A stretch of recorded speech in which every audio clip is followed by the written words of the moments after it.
till 11. I'm bored. I figured let's do a live stream.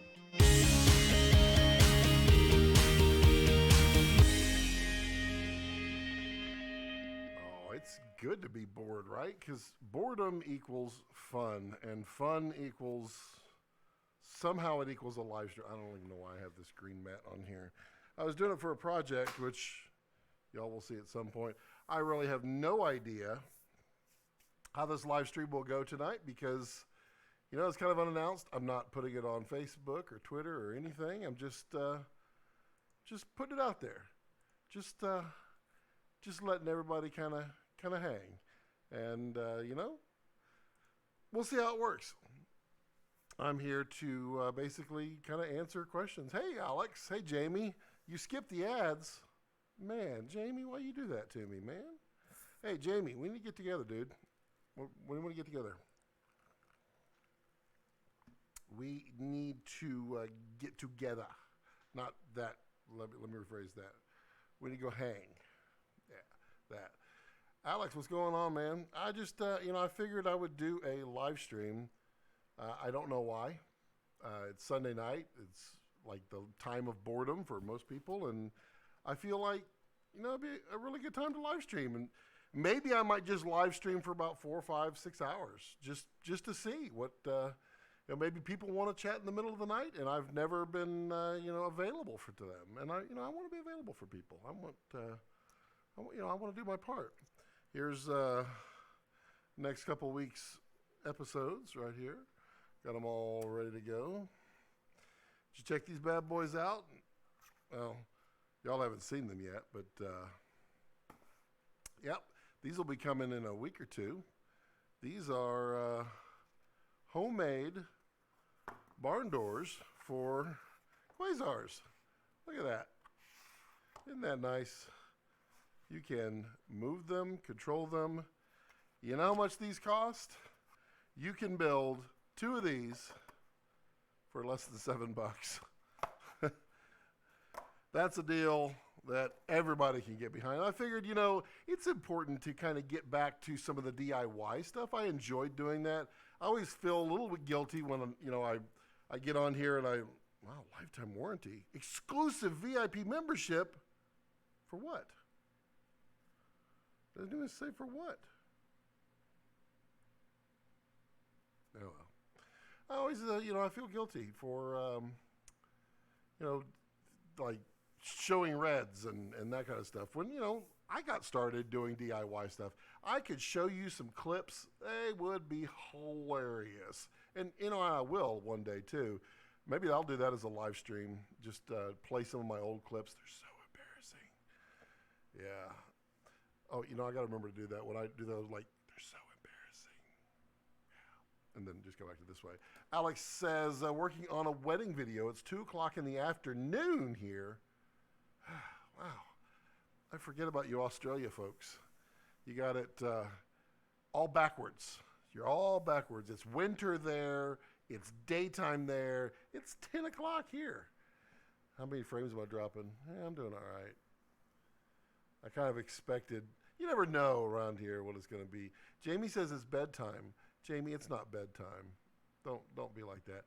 Hey, if you're out there in the audience out there and you are watching, because there are several of you now that are out there, jump in, say hi, don't be shy. That rhymed. Why? I don't know. That also rhymed. Jump in, say hello, ask me anything. I don't normally do Sunday live streams. I figured I would just do a random live stream. Maybe I could like jump some subscribers out there. No, that sounded really bad. Maybe I could get a jump and get some additional subscribers out there just by, you know, being, you know, available. Like, you know, I'm here for you. Alex, you got questions? Jamie, you got questions? I got answers. Well, or I got questions in return. I mean, one way or the other, we'll have a conversation. Chit chat. Let's talk. Come on. There's several other people out there. Come on. You're in the background. You don't want to say hi. Why? Why don't you? Come on. I know some of you out there are all right, look, hey, it's just you and me now. Everybody else is gone. Don't be afraid. It's just, you know, mano y mano. We can have a little kind of a private conversation. If you got questions, just put them out there in the chat. I'm here for you. I don't want to, I don't want to impose or anything. I just, I want to entertain and let you all see the softer side of Scott, which is pretty much my belly. But I mean the more interactive part, the all around good guy, just you and me. Alex had a question, but he forgot what it was. Well, Alex, I cannot answer a question you have not asked. That is like rule number 1 of karma. Pretty sure. Wow, somebody dropped off and didn't even ask their question. I feel like drinking.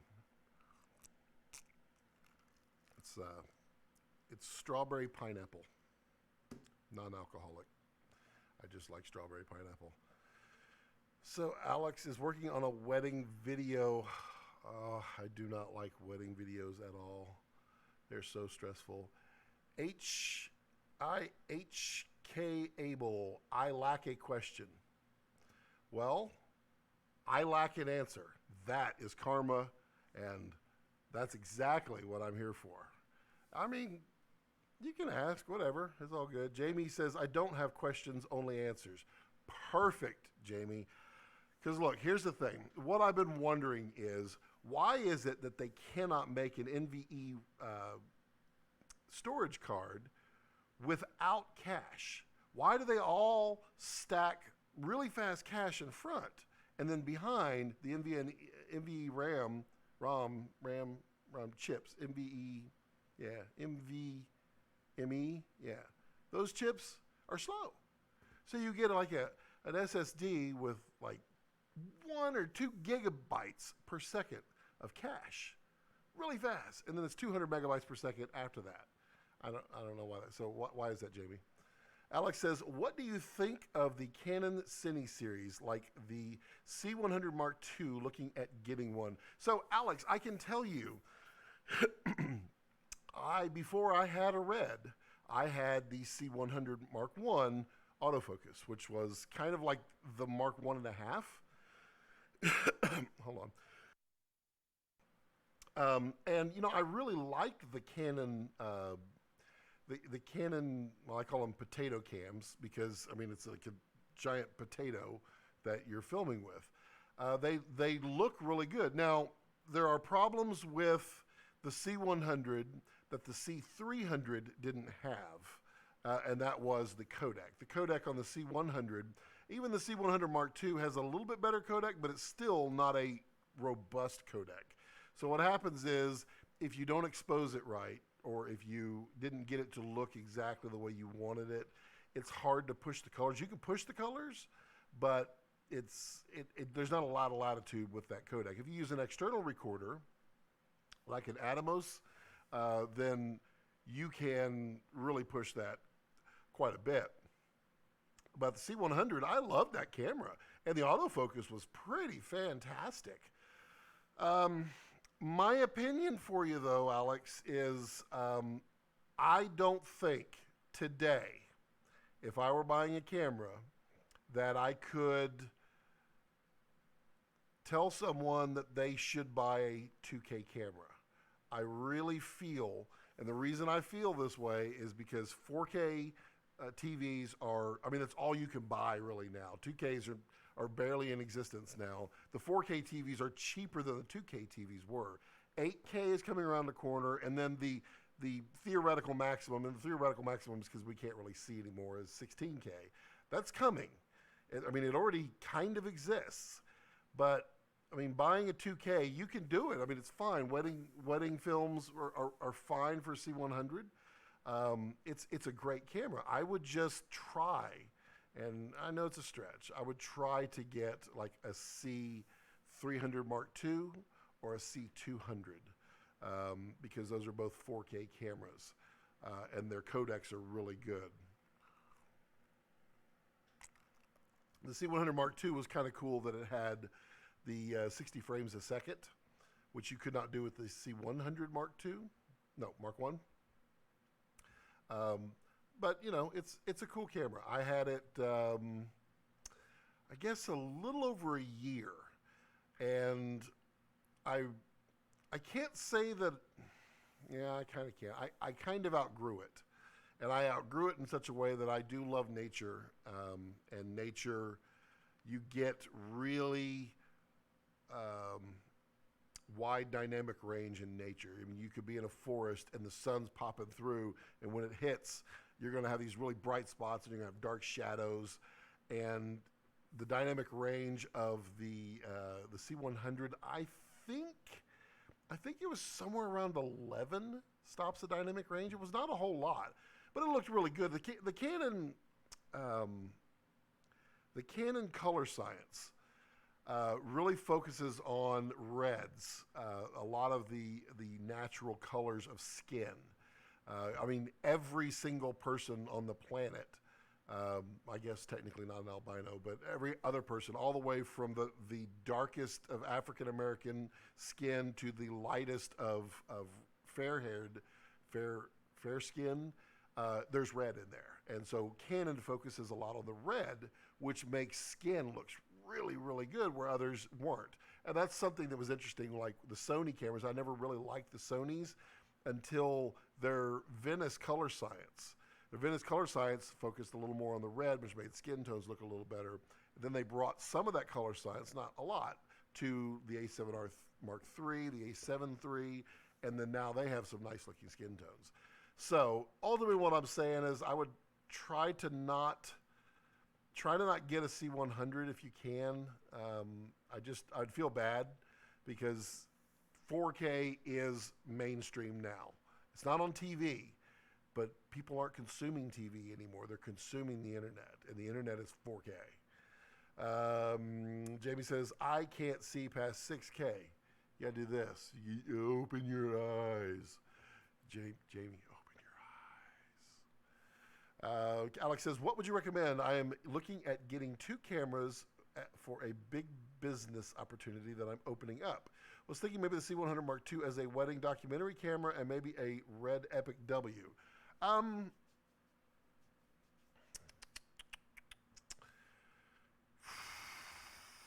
those are 2 cameras I wouldn't pair together. They don't have similar color science. And I'm not saying red versus Canon. I'm saying the Red Epic, which is the Red Epic W, which is helium sensor based. It is it does not look anything like a Canon sensor. Plus, those are polar opposites. I would try to sway you, if you're really, really low budget, go for the Raven, if you're going to go red, or the Scarlet W. I would try to sway you to the Scarlet W over the Raven, just because that extra $1,000 gets you upgradability. Then from there, I would go to Gemini if I was looking at a red. Dragon X is great, don't get me wrong, but the Gemini is like a Dragon X with some extra low light capability. For a documentary camera, the C100 is pretty good, but it's 2K. The king of documentary cameras kind of right now, and I don't particularly care for it that much, is the FS7 from Sony. And I mean, those are kings of getting out there, run and gun. It's on all reality TV now. It's on all documentary style stuff, and it shoots 4K. It shoots 4K 60. It's got that previous Sony kind of color science. I'm not real pleased with it, but you know, it's my opinion. I would look at the FS7 would also be a fairly reasonable wedding camera. The thing about the red is not a fast camera. And by that I mean, I need to get that shot, power it on, wait 45 seconds, and then you can start shooting. That's not good in a lot of cases. But if you know that, then you can be prepared or just keep it running. Like on my red, I keep it running. I have a blue-shaped battery extender, which clips on the back, and then my batteries go on it. So I can swap my battery out while it's still running. And I have about 20 minutes of battery in there. So that's good there. So, yeah, I would I would look at that. Let's see here. High, Hikeable. Just got the name. I was trying to pronounce it. Got it. Like it. I got a job at my university doing 360 video with an Insta360 Pro. Thought it'd be really cool, but realized that there's way less you can do with a 360 outside of the novelty of 360. Yeah, the Insta1 360X is actually the better choice when you're thinking of 360, and this is what everybody's figuring out in 360 is when you look at heat maps on YouTube and what people are looking at on the videos, they're all kind of looking at you or whatever's the focus. So if I'm demonstrating this tape measure in 360, people will look around, but they're going to come right back. It's the same way in life. You and I are having a conversation. I might look around real quick, just check my surroundings, but I'm going to come back and I'm going to talk to you. So the novelty of 360 is just to give people that ability to look around, and then they're coming back to you. So that's where you want to focus 360 cameras. Take out the 360 part of it and use it as a way to reframe what's going on. So like the Insta1 360X, Insta 360, I think I'm saying it right. That's the one where you can easily, through the app, reframe everything and get a 4K image anywhere out of it at any given time. You're just recording all the time. And it does a really good job of taking itself out of the image. I mean, that's what I would look for inexpensive. I mean, from there's really no moderately priced VR. It's really expensive at that point. And you're starting to talk at getting synchronized cameras, usually like you're going to take an array of GoPros or an array of like the Sony RX100 or RX0 Mark IIs, that kind of thing. I mean, I was talking to someone about doing that, and it was about $25,000 to put together an RX0 Mark II array in a 360. That's a lot of money. It's not a lot of cameras, but it's all the technology to get it to sync up. So Insta1 360X is probably my favorite one. And a lot of people are like it, and they're really cheap. The Samsung used to be kind of the fun one to use, and it's just kind of not anymore. The Gear 360, I think it was. Yeah. Jamie says, I'm still stuck on Canon. Well, you know, to each their own, buddy. Hikeable says, the normal cameras, have you had any experience with 360 video? Any thoughts? Yeah, I've dabbled in it. I am not a fan of it. My philosophy is this, and I have some friends who are very, very into 360, and I mean it's primarily all of their business, and they do big business like giant multi-$100,000 commercials for Mercedes and people like that, and they believe in the future it's going to be a thing. To me, what I feel like after watching heat maps is it's more of an experience. And so things that you want to experience are things that would be good on 360 video. It's my opinion. So it's worth exactly how much you paid for it. But I don't think that films are going to really be 360 and be successful. I don't think people are going to be going, oh my God, let's go back to the theater because it's now 360. I don't think that's going to be the case. I think the only time that that's going to be the case is when it's an experience. For instance, Avatar was kind of an experience. That 3D was so different than all the other 3Ds because they created a world and experience with it. My guess is the next Avatars somehow, some way will use more of that. That's not a film. It's more of an experience film. So that's where I think 360s are going. I could be wrong. You never know. Jason H. Hey, Jason, how are you? Couldn't sleep, so I joined the party. It is a party. It is absolutely a party. I'm awake. I told my wife, I said, maybe I'll just live stream. She's like, okay, I'm going to bed. And that was that. Alex says, what's the camera tech that's coming up in the near future that you're looking forward to? Oh, my audio is really quiet, isn't it? I did not realize that. I apologize for that because, yeah, let me see if I can boost that. Is it really, really quiet? I do apologize for that because I was having to use it on a different volume. I can only go to 100. Oh, I can go more. Let's see how high I can go. Hey, hey. It's not going up. It's not going up hardly at all. Test. Is that any better? You tell me. That's so weird. How could it do that? Hey! All right, we'll try that. Test. All right, I don't think it's any louder. Camera tech that's coming up in the near future that you're looking forward to. Without dropping names, there is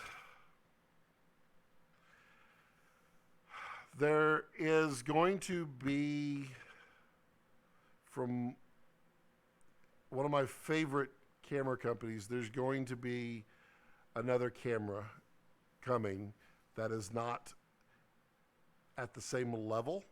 It's going to be at a smaller level. That one is going to be coming up. I'm not going to say any more than that, only because what I know, I should not know. I'll just put it that way. I know Sony is coming out also with some new cameras, and I don't know when those are dropping. My guess is they'll probably drop somewhere in the fall, because that's usually when film or photo cameras come out, like the A7 R next gen and the A7S next gen, which I don't think there's going to be an A7S next gen. I think it's going to be an A7 next gen. But there's going to be a much larger megapixel sensor for the R series and a much larger megapixel for the non-R series. Those are coming out. Let's see. My soothing voice is helping. Well, thank you, Jason. I appreciate that. You should say more than that. Tell us the secret. Jamie, I can't tell secrets. I just can't. I'm a good boy. I'm a good boy, and I earn that respect of not divulging. All I'll say is people are going to be surprised. But I mean, also every single day things change in this industry anyway, and people are already going to be surprised. So it's a roller coaster. There'll be some down, like now, and there'll be some up, like in the near future. So, that's kind of the way it is. That's it. Who else is out there? We've got a lot of people in the chat. I did not expect that many. How do I do just an ad? Do I just go, and now we'll have a commercial break, and then I just play the ad? I don't know how that works. I've never actually played with that button, but it feels fun. I'm assuming, did y'all just skip it all? Does that even work? Did it play an ad? I have no idea. Jamie says, I'm just waiting for Canon to give me a 4K 60 at a consumer level package. Give it 5 more years. Jamie, I think it'll actually happen before that. I don't know. I don't know what their problems are. I really feel like they want to just keep this separation. I don't know. I've heard rumors of a new mirrorless Canon that is going to be 6K.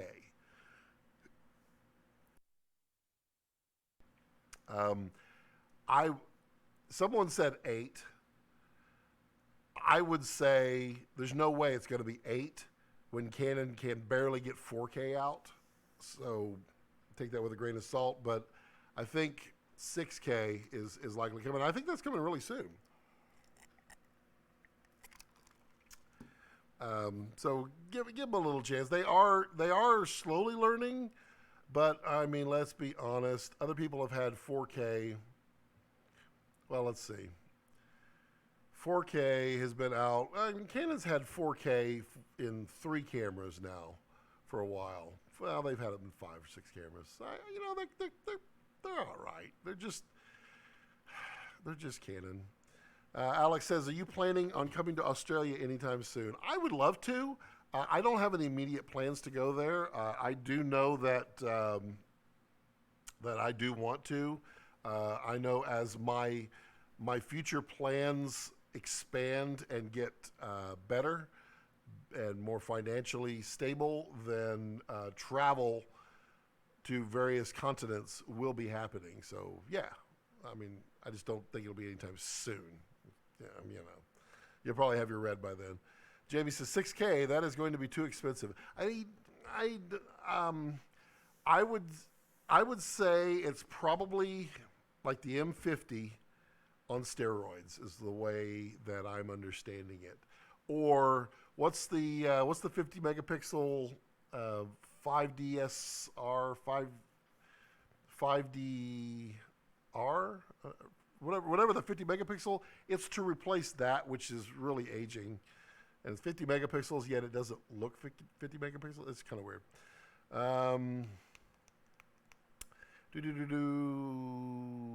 I'm hoping for 4K 60 under $1,300. Well, Jamie, why don't you get a Blackmagic Pocket Cinema Camera 4K? It is a 4K 60 under $1,300. Why don't you get that? I mean, the sucky thing for you is it would consume a whole lot more storage space than what you're shooting on now. I mean, a lot. But it's 4K 60. It's $1,300. It looks pretty good.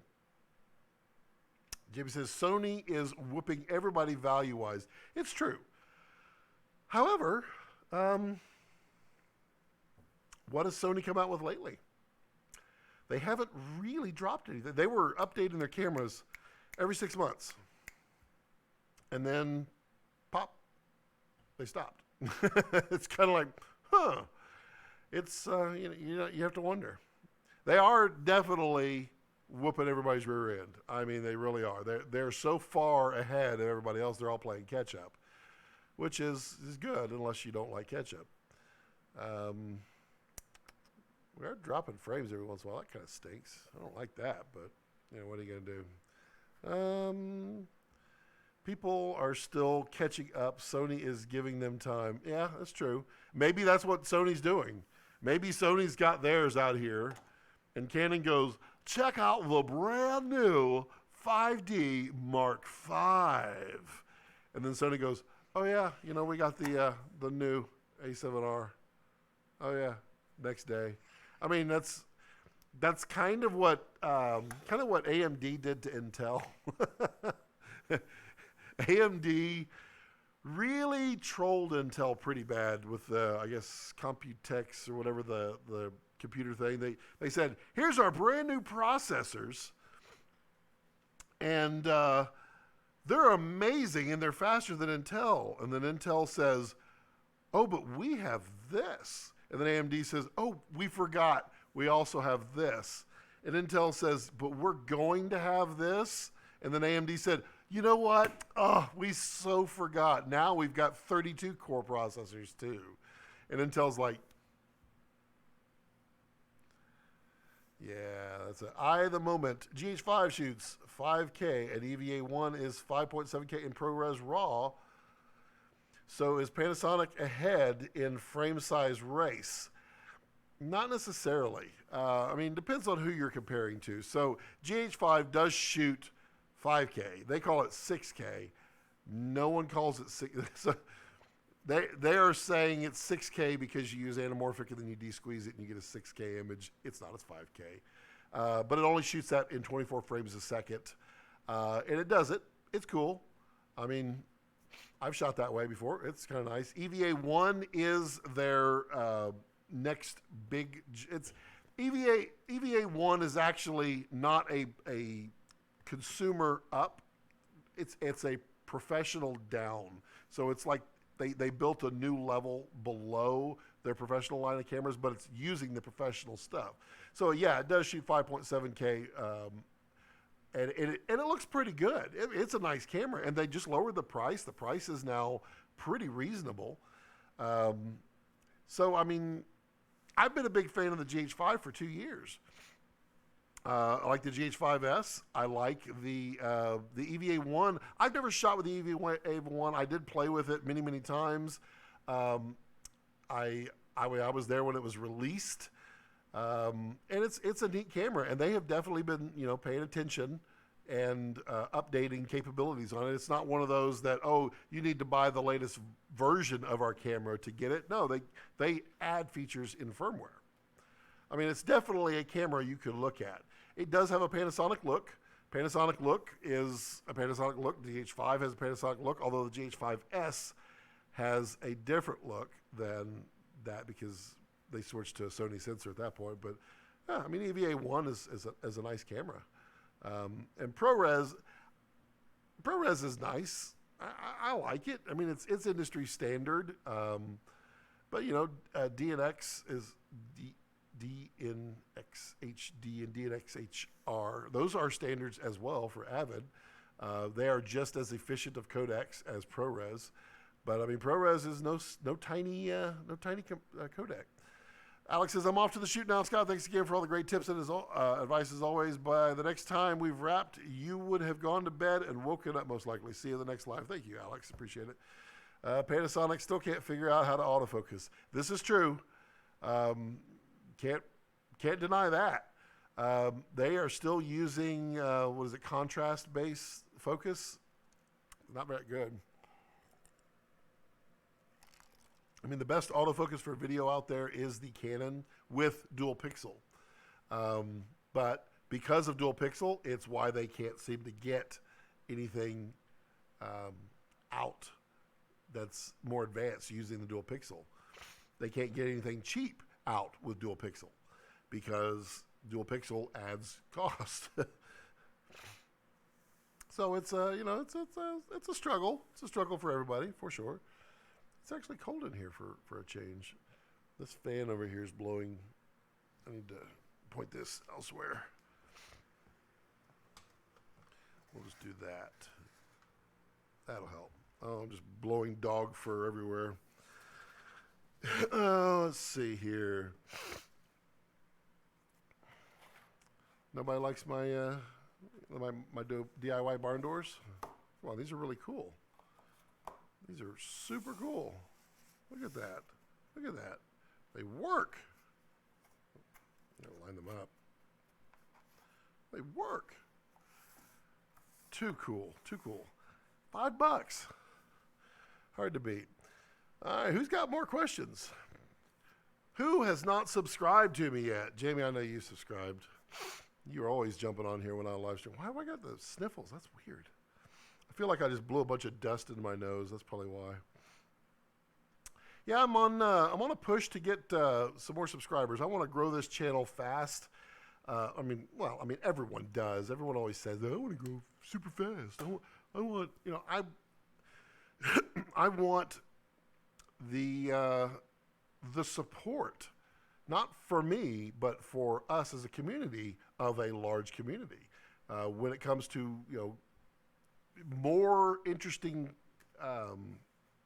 questions. I mean, it's not that your questions aren't interesting. That's not my point. But you have your questions. But there are other questions that you don't know to ask. There are other scenarios that you don't know about, and those can be discussed by questions. And it's it's cool to expand and have other people ask questions and get that kind of stuff. What do I shoot mainly? If you are talking, are you talking about the style of films that I shoot, or are you talking about gear that I shoot on? I'll let you ask that or clarify that, and then I will give you the answer that you wish. So much. There we go. Trash. Tape. This little guy. Isn't he so cute? He's been so much fun. My little DJI. Everybody else is like, I am getting rid of DJI. It's not as good as GoPro. I'm like, yeah, it is. It's better than GoPro. It's a lot better than GoPro. But, to each their own. Commercially, what do you get paid to shoot? So I do various things. I get paid to do commercials. I get paid to do music videos, short films. I get paid to DP, cam op, DIT, edit. I do a lot of that on various everything. I don't do major motion pictures, not yet, but that's kind of I do commercial. I do commercials and commercial video. So I do like documentary style of companies if they want to get their brand recognition out there, tell a little bit of background story of the company or their mission or why they do things. And then I also do nature documentaries. Nature is where I try to go all the time, but nature is more of a passion than everything else. So, it doesn't pay as much, but it pays. So I go out and do that as much as I can. What's your favorite DSLR and or mirrorless?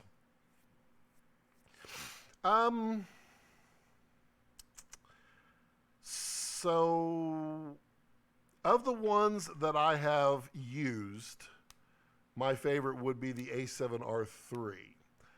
Of the ones that I see out there right now, I really would like to get my hands on that new Fuji GFX 100. I would like to check that bad boy out because 100 megapixels is like 12K time lapse. And when you are shooting time lapse and you can get 12K of the sky at night or 12K of a sunset, you've got a ton of information to work with. Way more color than you know what to do with when you're bringing it down to 4K. But that would be, I don't know that it would be the one that I would buy, but it's definitely one I want to play with. Let's see, the Fuji X-T3 is kind of fun. I've enjoyed that one.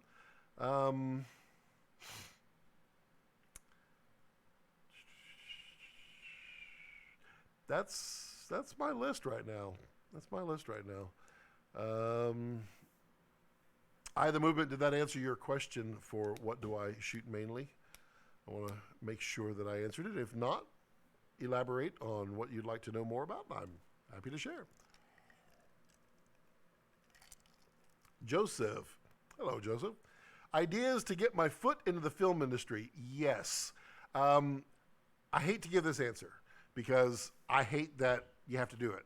But go shoot stuff for anybody. Go help anybody for free. Short period.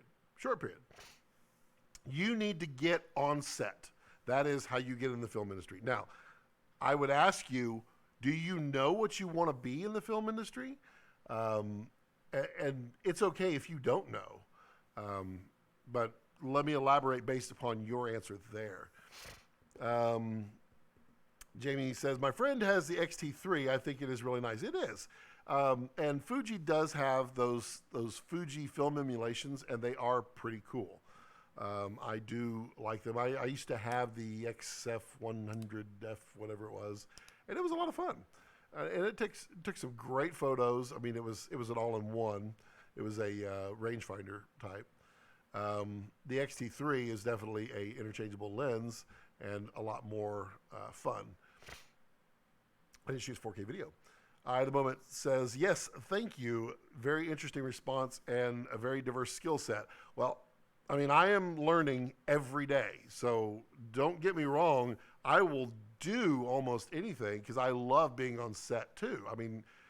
Anytime I can be on set, I'm learning something. And that's what helps me build my career forward. I've done all those others and I do them regularly. Not as regular as I'd like, honestly, but I do them.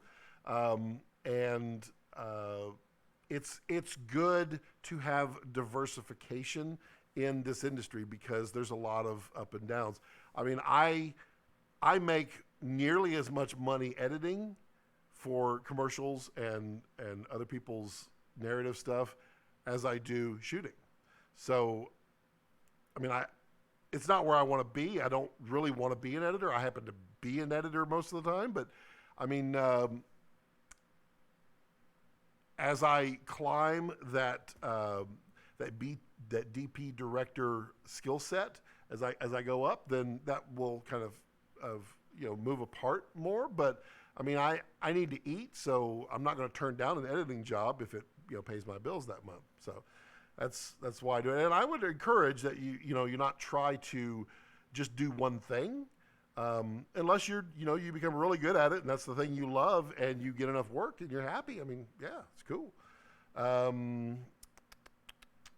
Joseph, tell me what field you want to go into. I mean, honestly, the basic footstep into the industry is a PA. And a PA is basically, it's a gopher. You're going to do anything and everything that they ask. You're going to be silent. You're not going to be seen. You're not, all you're there is to be a right-hand person for somebody who needs help doing this and that. And you'll be pooed on. You'll be treated like dirt. They just do it because that's the way they are. I don't agree with it, but that's just the way it is. Eventually I would love to direct my own blockbuster movies. I don't mind doing anything on set in terms of jobs, but ideally cinematography or video editing would be cool. So what I would tell you to do is pick up a camera, shoot something, edit it, put it out there, and move along. And I preach this a lot to people, is that you will get more out of doing repetitively. You will learn more because you may learn that was a horrible video, that was a horrible actor, you were a horrible director, you couldn't edit to save your soul, but you put it out there. And the next time you'll be like, I'm not going to do that again. I'm not going to do that again. I'm not going to do that again. And chances are your second video is going to be better than your first because you learned from your first. And then your third will be better than your second, et cetera, et cetera. So while you are trying to get your foot in the door, get your foot in the door. Put your foot in the door. Create your own film environment to start doing things. Even if it's little short films, read a poem while you try to narrate it with visuals. Do whatever you have to do to become proficient. And I mean, you could be God's gift to cinematography. You could light better than deacons. But if you show up on set and you've never lit before and you've got the skill set, you're going to be getting coffee for people. So just understand that's how the film industry works. I mean, smaller stuff is not that way, but I mean, the major motion pictures, that's how it works. So get that over with. Go PA, go get on set, volunteer, go, hey, I'll hold, anything. In the film industry, there's a thing called Hollywooding. Hollywooding is, I'm holding this flag right here. I'm physically holding it. I am my human C-stand. That's called Hollywooding. They need people to do that sometimes. And, as a PA, you'll do that. But you're watching. As you're doing that, you keep your mouth closed and your eyes open.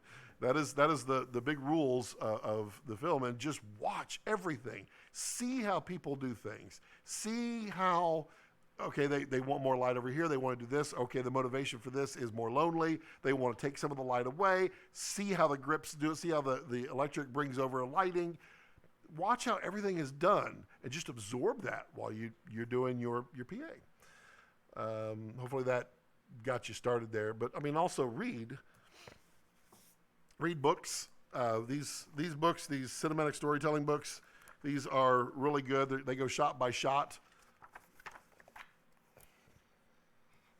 Yeah, there we go. They go shot by shot of different movies, and they break them down, and they talk about the motivation for the scene and why they're doing things like that. And read books. Read lots of books if you read. I don't read that much myself. Jamie says, my editing skills lack. My videos are fairly simple. I don't know, Jamie. I think you actually got some editing talent. I don't think I would classify you as a bad editor. Heikable says, so I'm a student, and I've had my professors say that we shouldn't do jobs that are below union rates. The reasoning being, it's just hurting us in the future because people will become used to those rates. Yes, it's absolutely true. It's called the race to the bottom. And I'm actually got I've got a video coming out. It'll be probably 2 or 3 weeks before that video comes out about the race to the bottom. It is true. However,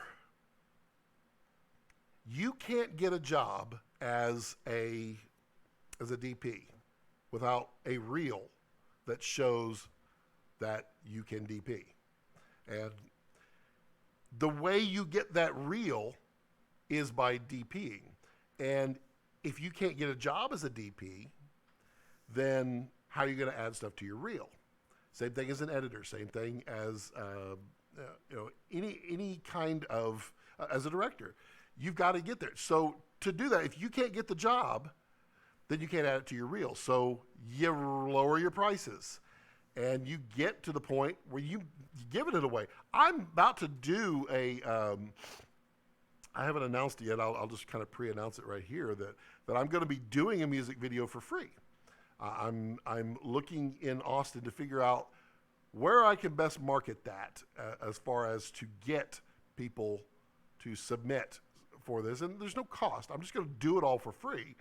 But I want to do that. I want to take you guys along for the ride on that and produce a nice music video for the heck of it. But, that is free, and I get to use that. And your professor is correct and also not correct, because if you can't get the work to put it in your reel, then you can't get more work. So there's unfortunately, and I don't mean this wrong, there's always college students. And college students, they live affordably. They live in a dorm room, or they live with their parents, and they're living they're living relatively cheaply, so they can afford to not get paid, or get paid $200 to go shoot something that somebody else would charge $5,000 for. And that's not a derogatory statement of college students, but there are always college students. I live in Austin. Austin has 60,000 college students, and they all have cameras, and they all, I'll do your wedding for $200 or that kind of stuff. So it is a race to the bottom. What you're trying to do is you are trying to jump, not from the bottom. You're trying to jump to the top, because the bottom to the middle, you will always compete with the bottom, because there are going to be people at the bottom who can do almost as good as you can in the middle. There's always going to be that, and they're going to get to the middle soon too, and maybe even further. But at the top, they don't look at the bottom. They don't look at the cheapest. They don't look even at the middle. They look at the premium. So you're trying to get there as fast as possible. So it does take undercutting. It does. I mean, you got to eat. If someone comes to you with a job and you need money and you need work, then you're going to take the job. It sucks. I hate it. I really don't like that that's what's in our industry, but it is. It's how it is, and you got to eat. Joseph says, thank you. You're welcome. And if y'all haven't subscribed, please subscribe. Give me a thumbs up, too. Also, tell all of your friends. If you're a film student, tell everyone in your entire school to come subscribe, please. It's always interesting. My subscriptions go up. It's cool. It's just, you never feel like it grows fast enough, and we all want the best. I get it, but tell everybody. Tell everybody. Heikable says, and thus the work will just become cheaper over time. How legit is this? Well, it's becoming cheaper over time for a lot of reasons. That top echelon is also a problem. So I want to be very careful how I say this. I'll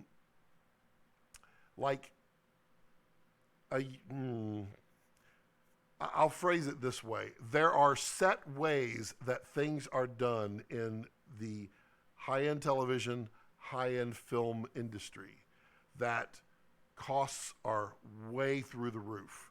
I mean, way through the roof.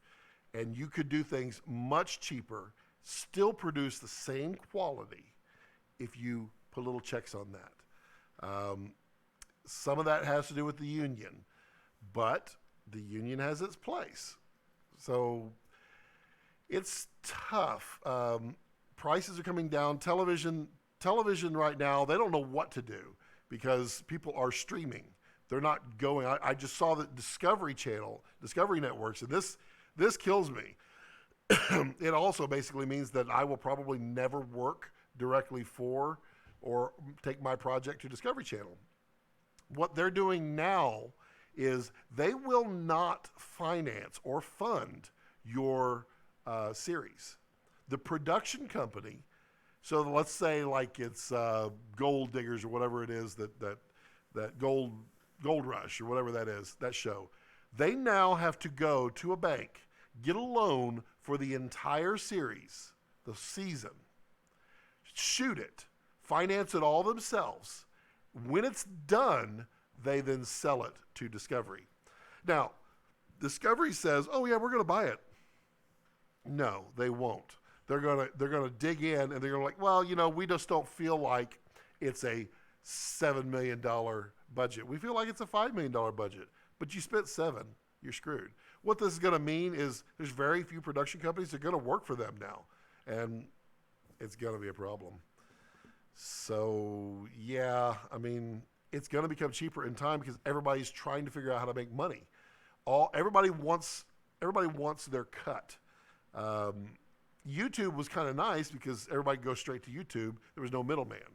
But now YouTube's not known as a place for people to like premiere their movies. It happens, but you still do it in the movie theater. You still do it on television or cable or Netflix or soon to be the Disney Plus or any of the other streaming networks.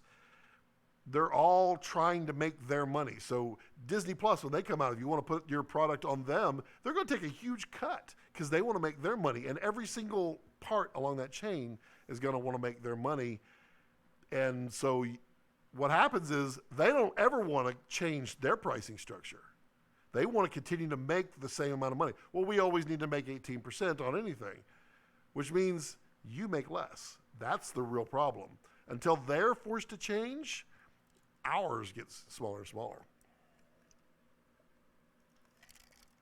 The movement says, doing freebies is unavoidable. Passion projects are freebies. This is true. There's a big thing in filmmaking, and that is you need to do at least 20, maybe 25% of your time needs to be doing projects for you. Not for someone else, not for pay. If you make money off of it, cool. But something that you are doing for you. And you need to be spending at least 20% of your time doing that. Because we, as creatives, are only truly happy when we're creating something. If we're shooting something for someone else, we are creating, but we're not, unless we like really bought into that premise or that story or whatever it is, it's not ours. We don't feel, we feel like we're a part of it, but we don't really like take ownership in that project. But if it is, telling the story of sheep that migrate across 700 miles every year to do this one thing, and it's something you've always loved, that is something that you will feel so good about in yourself. It is a vacation for filmmakers, is to make your own film. It really is. So make sure that you are doing something for yourself as well. And then like YouTubers, they always say one for you, one for me. One for you, one for me. One for the audience and one the one I want to do. That kind of thing. Most notable thing that happened in your career.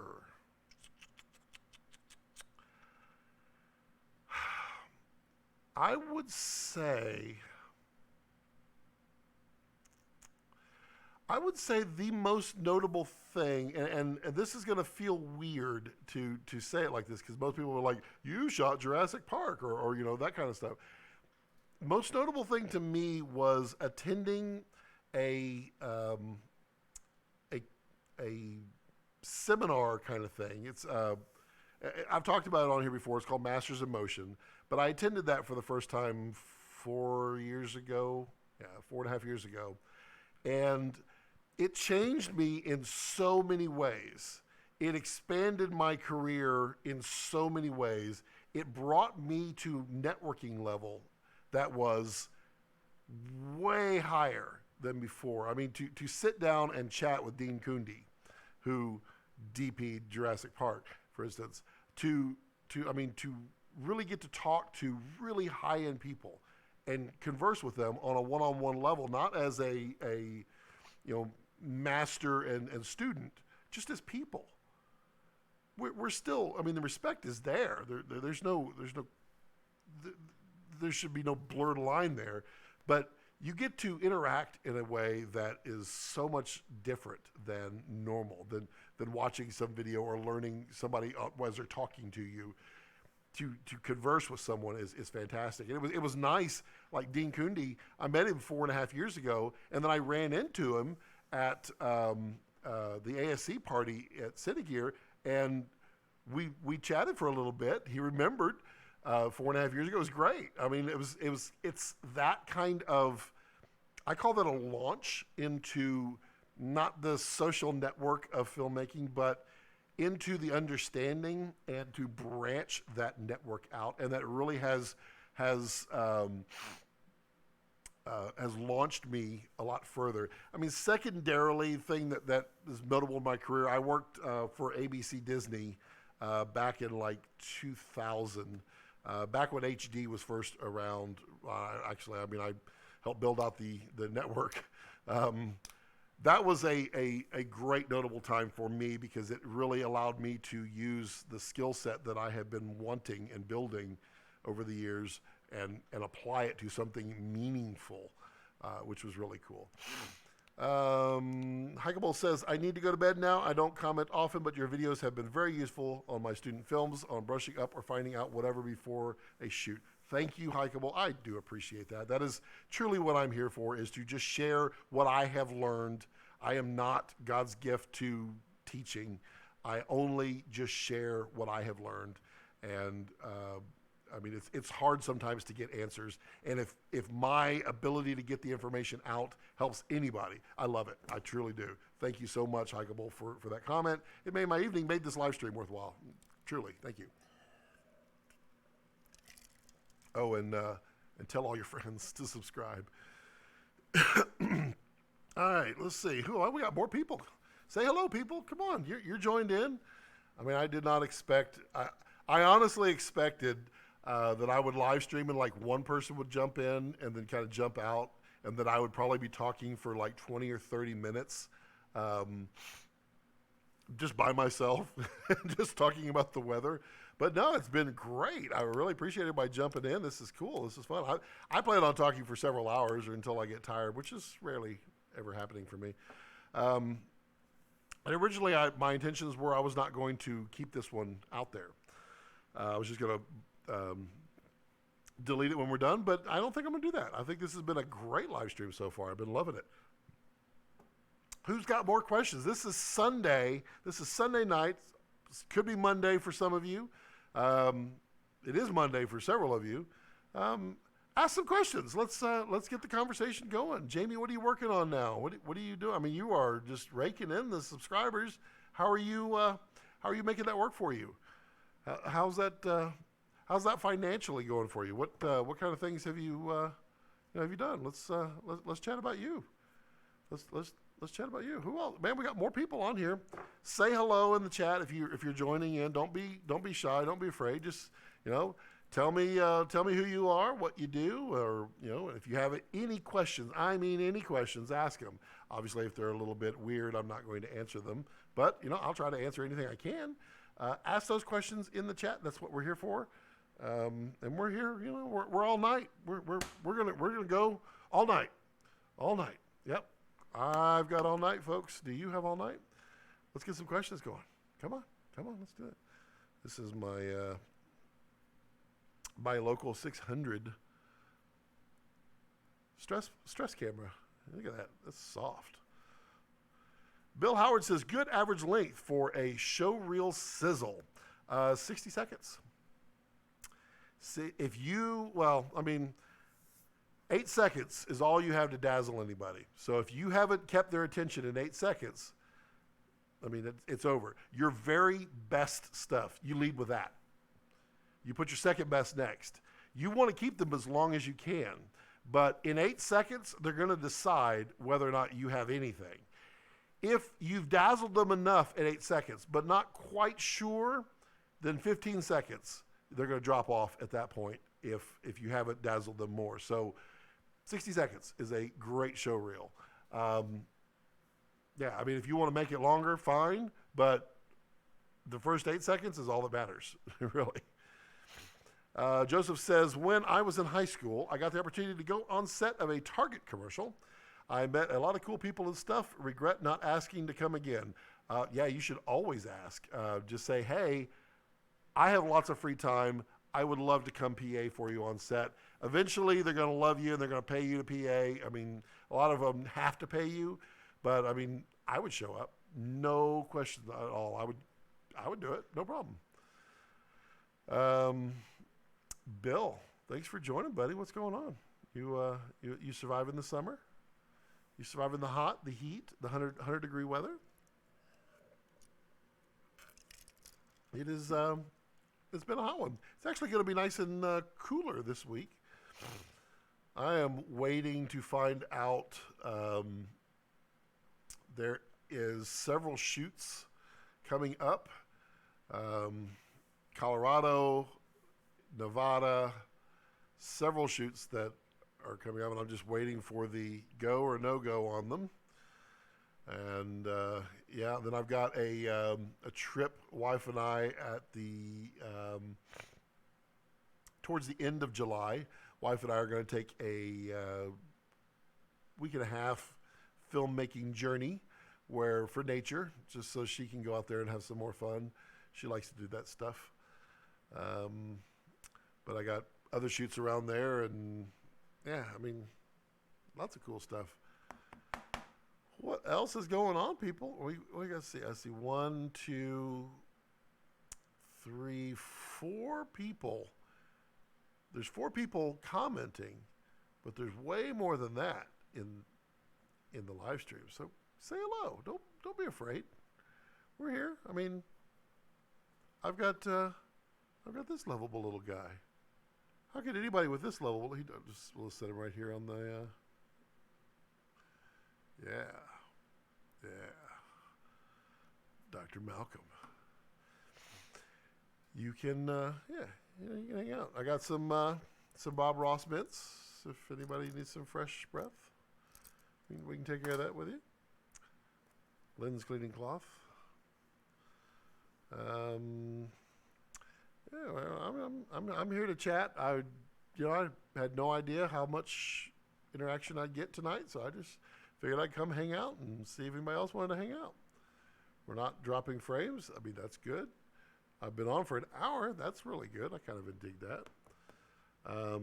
Do have a video dropping in the morning. It's a cool video shot at a very high resolution, shot with a very special camera, shot with some very special lenses, shot with some very good actresses. That's dropping in the morning at 6 a.m. Be sure to check that one out. That one is going to be popular. And then there's going to be one every week after. Just a variety. Kind of cool stuff. And then, more of my fantastic, I guess, videos will be popping on Wednesdays. Also, more vlogs will be coming out on my Scott Balkum Raw Cuts channel. If you don't know about that one, it's somewhere on my channel, like on my suggested channels on the right. It's you can go there and join my Raw Cuts. I welcome each and every one. Okay, y'all are getting too quiet. What's going on? Are y'all sleeping? We are not allowed to sleep on this channel. Let's wake up, people. Come on. Let's throw some questions out there. You got 30 seconds to type them. Let's go. What else can I do here? I'm just going to entertain myself if y'all are going to interact. Kind of makes me wonder if everybody's still there. I mean, it says everybody's there. I feel like everyone's there, but you're so quiet. Ask questions. Bill, are you still there? Bill, you're not chatting? I'm gonna click on live just to see if it's working. Let's see, is it working? I click live. I'm looking over there. Yeah, I mean, I feel like I'm going. Yeah, there's more people in the chat. All right, here we go. Killen Finley. I ordered the Black Magic Ursa G2. Interesting. That camera is I would call that a medium beast camera, and I say that with respect and love. It is a very medium priced camera, but it's a beast, and it's got some really nice really nice looks. That's gonna be a good camera. You had to order it. I mean, I know places that have them in stock. Wondering, was it just your local brick and mortar? Kevin, hey Kevin, how are you? Scott, have you ever done a side shot of two people in a car? If so, how did you control the reflection in the window? First off, you want to do, if you're going to do a side shot, is get a polarizing filter. Zip, reflection gone. Next thing you want to do is black flag everything you can and kind of control the environment. So what a lot of them do when you're doing a side shot and you got reflections, put a flag behind it and allow only certain things to kind of come through every once in a while. That's one way. I mean, there are several ways you can do car shoots, but first thing is polarizing filter to kill reflection. That's number one. That's huge. And what focal to use? So I'm not going to go wide on that. I'm going to try to go with a shallower depth of field. I'm probably going to be shooting between. I mean, if you're putting it on a hostess tray on the side, I mean, maybe a 35 in there. It depends on. I would want to focus mostly on my A actor and then kind of blur out the B actor if there's a B at all. If there's no B, then blur out the background. But yeah, 35 is probably where I'd be. I mean, depending on how far away you can get, I'd rather have the narrower field of view of a longer lens, just so you're not getting this front, because I don't want the front windshield and the back seat to show up in there. So 35, 50, in that kind of area. Bill Howard says, I'm here working on some stuff while listening. Excellent. Bill Hertzing says, are you using the YouTube Creator Studio Beta? Very little. In fact, it's highly annoying to me that they keep telling me every time I click something, they're like, you need to try it on the YouTube Beta Studio. And there's literally one feature on the Beta Studio that I like. Everything else I use the Classic on because it gives me the information I want. It gives it to me in a better fashion. And like the dashboard is information for me. The Beta dashboard is silly tips and tricks and news and insider info. And I mean, I have this little tiny square of my stats on my dashboard. I mean, a dashboard gives you all the information you need to see. I don't care about news of the day. I don't care about quick tips and that. And I can't change any of that. So I'm going to keep using it until they force me. And then I'm not going to like it after that. The one thing that I do like on the beta is the copyright. So with their certain channels, they give access to it, and it basically I can click on it, and it looks at all other videos on YouTube and compares them against mine to see if anyone has stolen my videos. And it's happened. It's kind of wild, and it's super fast. You go boom, boom, boom. Those are mine. Joseph says, me and some friends are trying to get a passion project started, but never worked with scripts or actors. Is that a bad place to start? Maybe start with a smaller idea. I would always tell you to start with a smaller idea and build yourself up. That being said, no one ever sees a project that you never start. Let's put it that way. So if you never start anything, then that film never gets made. If you don't want to do any smaller ones and you only want to do the big one, then do the big one. At least it gets made and people see it. I mean, I am super guilty. I've got many ideas of films that I don't want to do yet because I'm not confident at a level or competent at a level on certain things to do justice to it the way I feel like it should be done. Doesn't mean that I'm right, but I'm not doing them. So I am doing more other things to fill in that gap while I build up that confidence and competence to do that. And that's one of the reasons, and these are going to be silly at first. Oh my God, I feel like almost embarrassed to do these, but I'm going to do them anyway. And they're just silly little ideas, little skits that I'm going to be sticking at the end of some of my videos, and then we'll be breaking those down, hopefully to show off like cool little DIY stuff like this, or how to, or answering questions that you people ask that I can do it in a funny way, because I do like comedy a lot. Bill says, I can't stand it. Yeah, I can't either, Bill. Ken Finley says, B&H is back ordered. That may be, you could try, you could try Cinesauce. I know they just became Black Magic dealers. You could also try Hot Rod Cameras. Hot Rod Cameras in LA. I would feel fairly confident that they would have them in stock. If not, I mean, I know that Precision Camera in Austin, Texas, they have one in stock. I've seen it. And they have an online order, and you can just give them a call. But it is a G2. Bill Hertzig says, you need to do a live stream from your Scott's Raw Cuts channel. This past week, you've been totally hooked on Bob Lazar. Oh, that's true. Or I've been totally hooked on Bob Lazar. Yeah, I almost did it on my Raw Cuts channel. And the reason I didn't was my feeling was that I was coming on here at 11 o'clock on a Sunday night. I didn't think anybody was going to join. I thought the only people that would join, and I didn't put it on Facebook, I didn't put it on Twitter or anything. I just popped a live stream.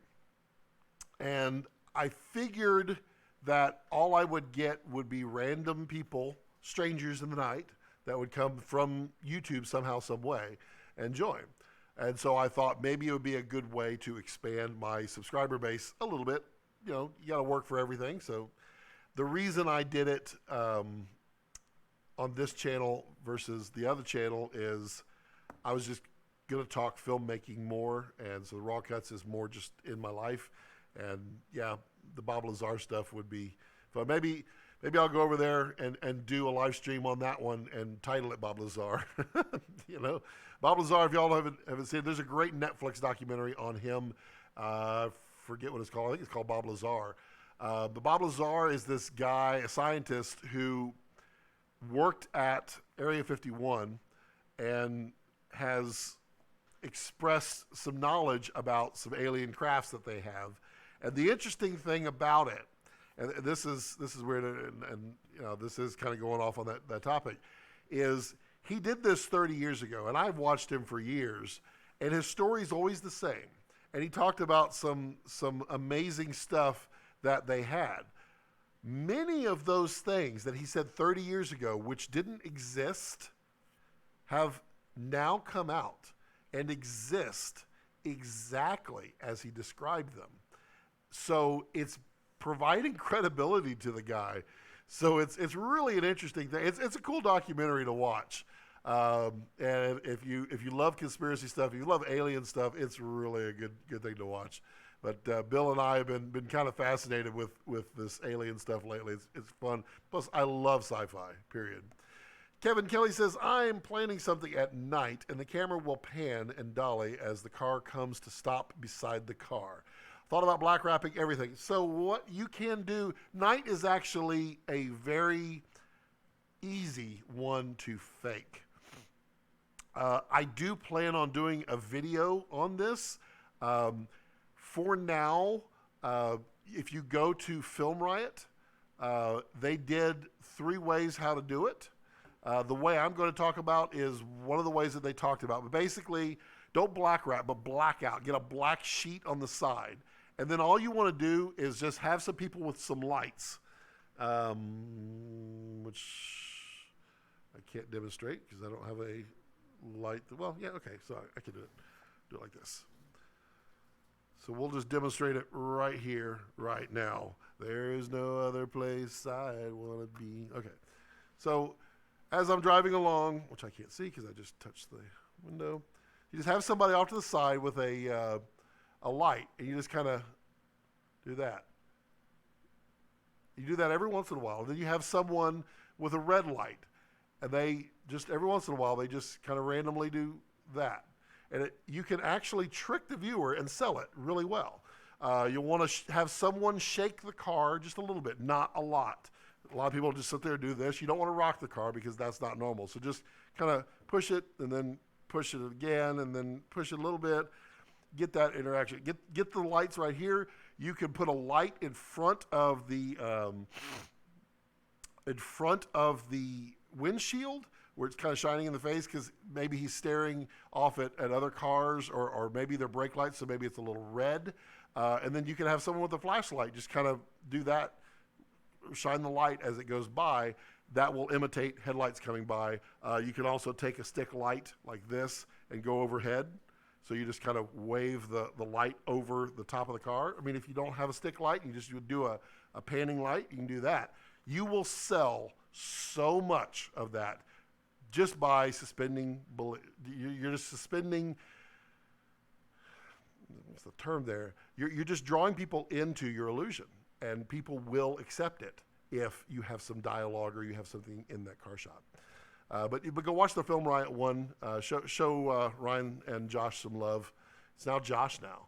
You know, that Josh is taking over Film Riot, and Ryan is moving on to bigger and better things. He's still part of it, but yeah, show them guys some love because, yeah, they're cool dudes. Kevin also saw some BTS on a Bond film where they used a 35 millimeter focal length. Yep. And it just depends on how much you want to show. A lot of times they need to show more of Bond and the person there, or maybe there's someone in the back seat.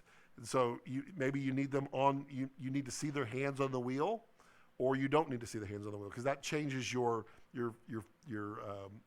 field of view. If you don't need to see the hands on the wheel, but you also don't want to see the background, then you're going to be at a longer lens. So it just depends on what is important to that scene. So think about that as, you know, what emotion are you doing? What's the distraction? What is the problem? What is the story of that scene? What is the most important part? Is it dialogue? Is it action? Is it something that's going on? So that will help you decide that as well. Kylan says, cool. Actually, I'm in Austin. Hey there. Well, yeah, Precision Camera. Call them. What is that store again? Precision Camera is, they're off, I can't think of the name of it. They're off of like 183 and I don't know, there's a Guitar Center over there. Precision Camera, precision-camera.com. You can say I sent you. They won't remember me. I think my buddy no longer works there. But yeah, if you go in, walk down the camera counter in the back, you'll see a sign that says Ursa Mini Pro, and then just above that sign is a G2 in a box, and it's there and in stock. And they sell it for the same price as everyone else. And in Texas, there's no sales tax on film gear. Bill says, did you ever find the power adapter for the light you wanted to show during your live stream? Yeah, I did. I found it 3 minutes after the live stream ended. 3 minutes. It was tragic. And I got it over here. And the lights are tubes, and so I bought this, it's a gun case. It's a long gun case that you could fit 4 of these tubes in. I had the cables in the long gun cases right there, and I kept looking over it the whole time. Can you believe that? You probably can. Kevin says, Joseph, use YouTube videos to learn, get a team together, and run through the process. The more times you practice, the better you. Yep, Kevin is absolutely right. The more you do, the more you learn. Even if it's you learning what not to do, you will do it. Put it out there, move along. Put it out there, move along. I need some kind of cool tagline. Film Riots is write, shoot, edit, repeat. It's a great one. It's theirs. I'm not taking it, but it's really good. Do it. Keep doing it. Repetition. I've actually got a episode of my channel coming out talking about repetition. And that'll be coming out here in about 3 or 4 weeks. Bill is a precision camera. Wes Anderson Lane, that's right. Lifesaver, thanks. 11 minutes away. Yeah, they've got them. Well, they have one. I don't know if they have 7, but they've got them. And since they're small, most awesome people don't know to go look for them. No. So, yeah, I can talk about it, Bill. Yeah, TSA, anything you put in any kind of a gun case, that sucker is getting broken into. So if you were to ship a gun on an airplane, you have to put them in a securable, lockable, approved airline flight case. You have to take it, you check it in, they inspect it, they validate it, they put some paperwork in there, they fill out all this stuff. You seal it right there and you put massive locks on it, and only you are allowed to have the key, and TSA is not allowed to enter them. It goes through a special luggage thing, et cetera, et cetera. If you bring a gun case, I'll grab it. This case right here, and I mean, it's nothing special. It's just a long gun case. And, Pelican makes cases like this. It's just really long. And you can store, look at that, gaff tape in it. But you can see it stores the lights perfectly. And if you put one of these suckers out in the luggage, they're going to instantly think that it is a gun. And so they are going to break into it in every way they can.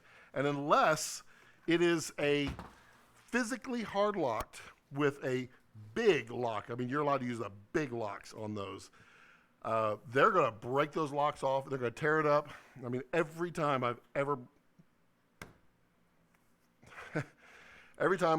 brought one of those cases, airlines have popped those puppies open, and yeah. That's that. Joseph says, thanks for the advice, Bill. It's hard to push myself to come out with stuff. It was, and Kevin also gave you the advice. Kevin says, yesterday I worked on a 5-page script with friends just to keep everyone tuned up. Yeah? I mean, scripts are by far the hardest thing for me because I visualize everything in my head and I run with it that way. And the bigger your productions, you can't do that. You got to have a plan for everybody else. So when I'm small and I'm running gun, it's easy for me to do that. It's much harder when you're doing larger. I'm just trying to think. I had some scripts around here somewhere. Writing scripts is really hard for me. I mean, Bill's known me for years. My planning and organization is.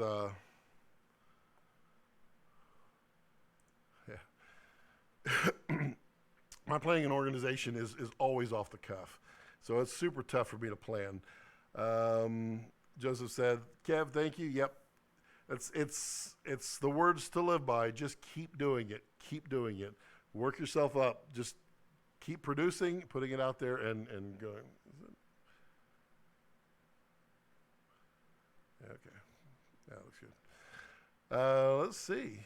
Well, we got lots of people on here doing pretty good, not dropping too many packets. That's cool. Is it Kylan? Kaylin? How do you say K-Y-L-I-N? Kylan? Probably Kylan. I'm probably butchering it, sorry. Joseph says, I got to make friends like yours. You're in the community, buddy.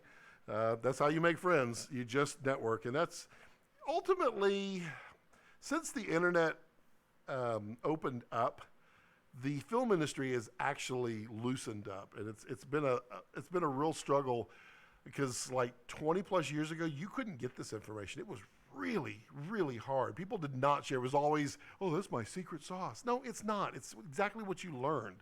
But they were so busy safeguarding it. And now if you look, there's like 100 times more filmmakers than there used to be. Maybe 1,000 times more filmmakers, because the internet has allowed that information to get out there. Yeah, it does saturate the market a little bit, but you know what? We can use a little saturation sometimes. It keeps us honest. It keeps us motivated to continue to learn, because there are people that don't learn any further. They do what they do, and that's it. I like to keep pushing forward. Kevin says, Joseph, I'm in Dallas. Our group is trying to shoot 1 shot a month just for practice. It's a solid practice. Joseph, where are you from?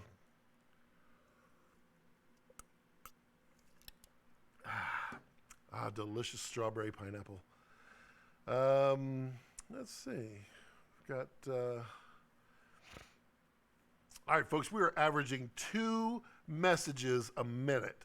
I want that to be up to 6 messages a minute. So let's get those questions flowing in. Let's get that conversation going. Let's keep this thing really going here. Bill says it might be fun to have the people who visit this channel write a script in the chat. We could each contribute a line for a scene. Yeah, that could be fun. We could do a that might be fun. That would be kind of fun of a challenge, is that we collectively in a live stream write a dialogue. And we create a short. We publish that short. We ask all of you, now go shoot that short. And then come back and we'll see what everybody does. That might be a lot of fun. Joseph says, I'm in Minnesota. Excellent.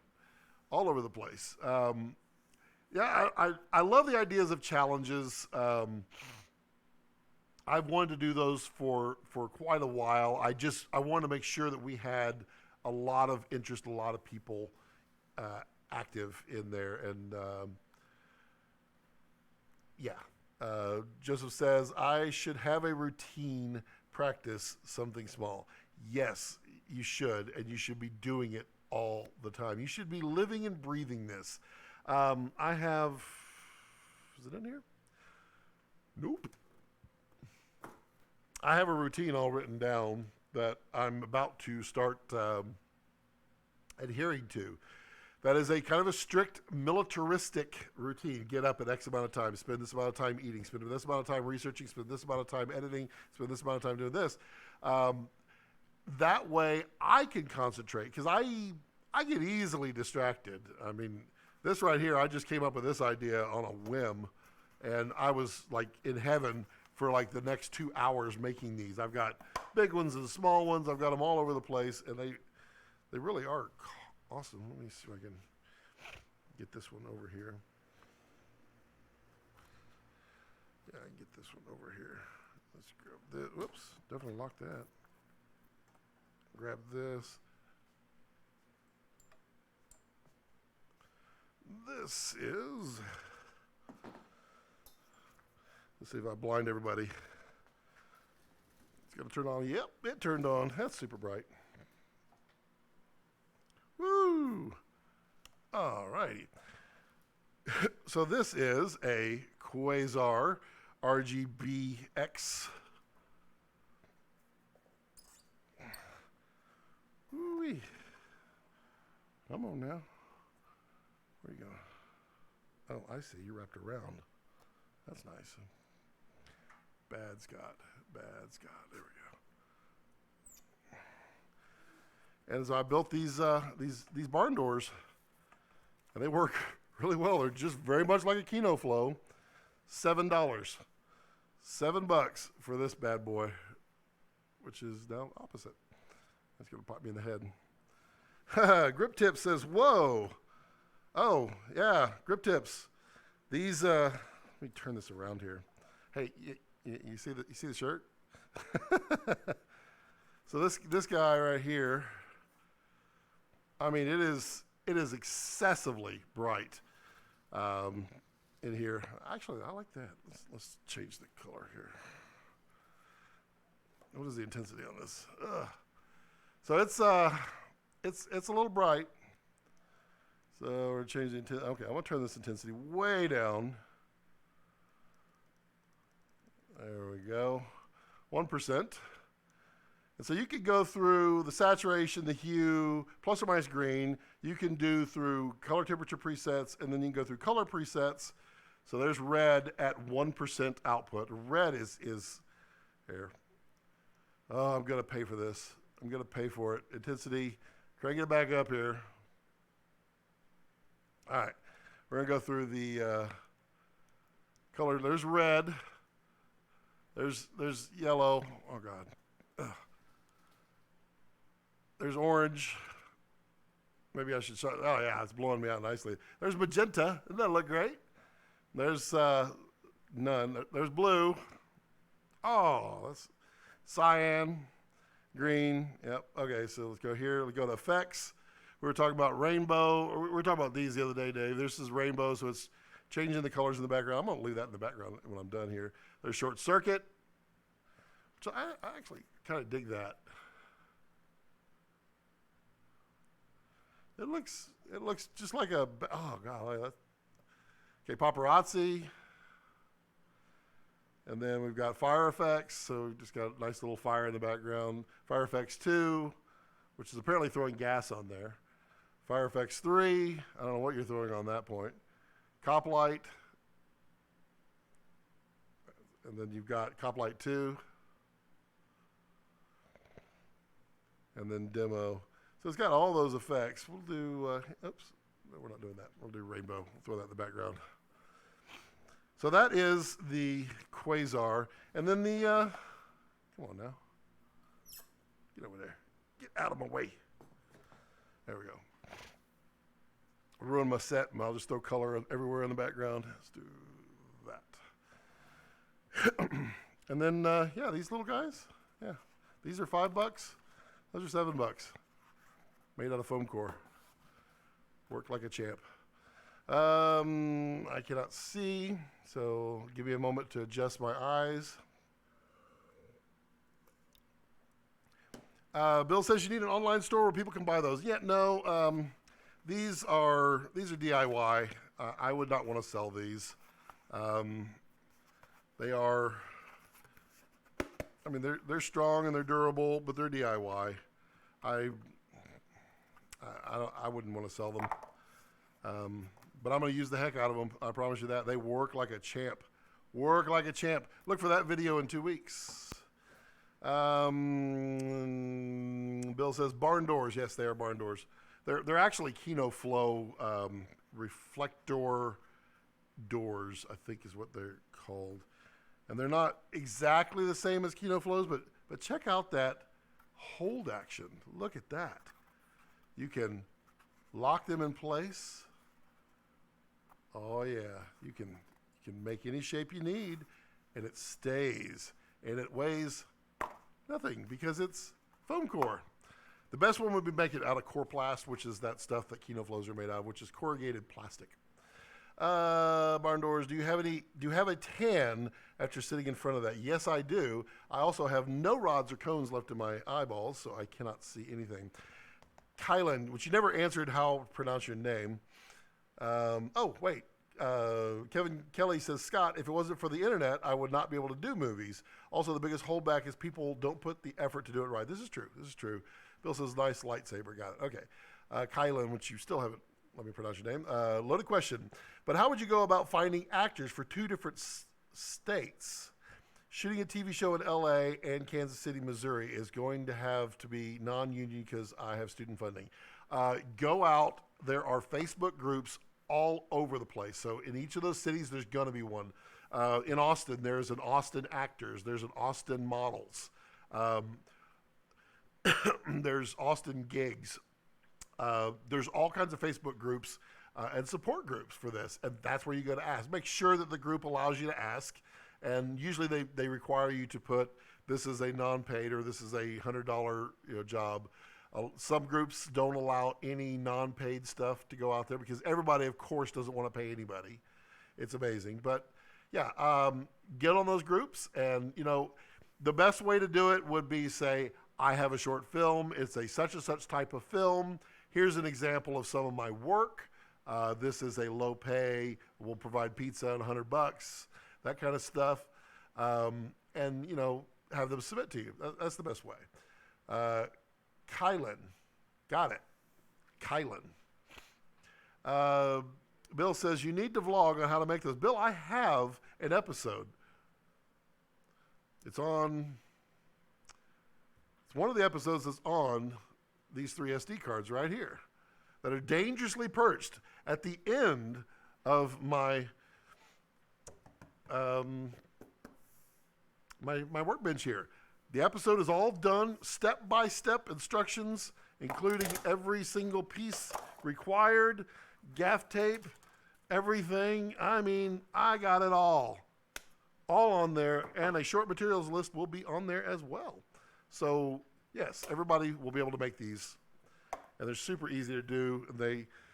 They work really well. I'm going to turn this off because it is so annoying. But you can see here, center that bad boy up, how it's mounted in there, and then you can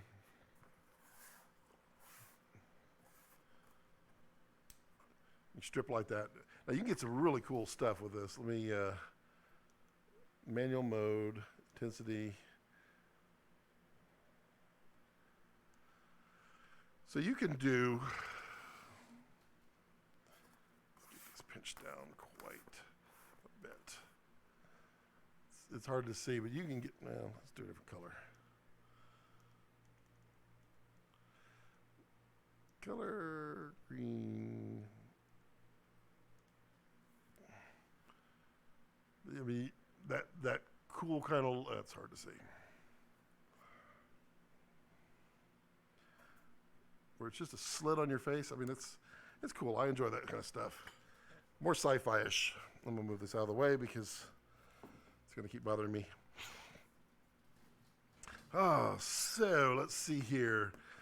Kevin Kelly says there are zillion plus one actors out there. Just make sure they get something for their demo reel. Yep, absolutely. The most common, I call it a ploy because literally everybody does it. They might have $5,000 for their short, and they don't want to pay anybody anything, which means they don't have to pay anybody, and they get to keep the money. And they say, you'll get film credit and a copy of the released product. Yeah. If you have any money, pay them something. Always. If you're asking for free, feed them well. I mean, feed them well. Don't just provide granola bars and sandwiches. Feed them well, because a full and well-fed staff and actors are happy actors. Oh, man, this live stream is really taking off. It's kind of cool. Dave, what are you doing, man? You just hanging out? Was it like 1 o'clock in the morning on a Sunday? What are you doing, Dave? What are you doing? You're just hanging out, man. I was wearing your shirt today. I like gray. I really, and the shirts are super comfortable. I really like I need to turn this fan a little bit. Me chatting up a storm has caused, let's do that. I need airflow to move around in here. Oh, that's much better. Wow. Okay. All right, come on. Fire some questions off. Let's go.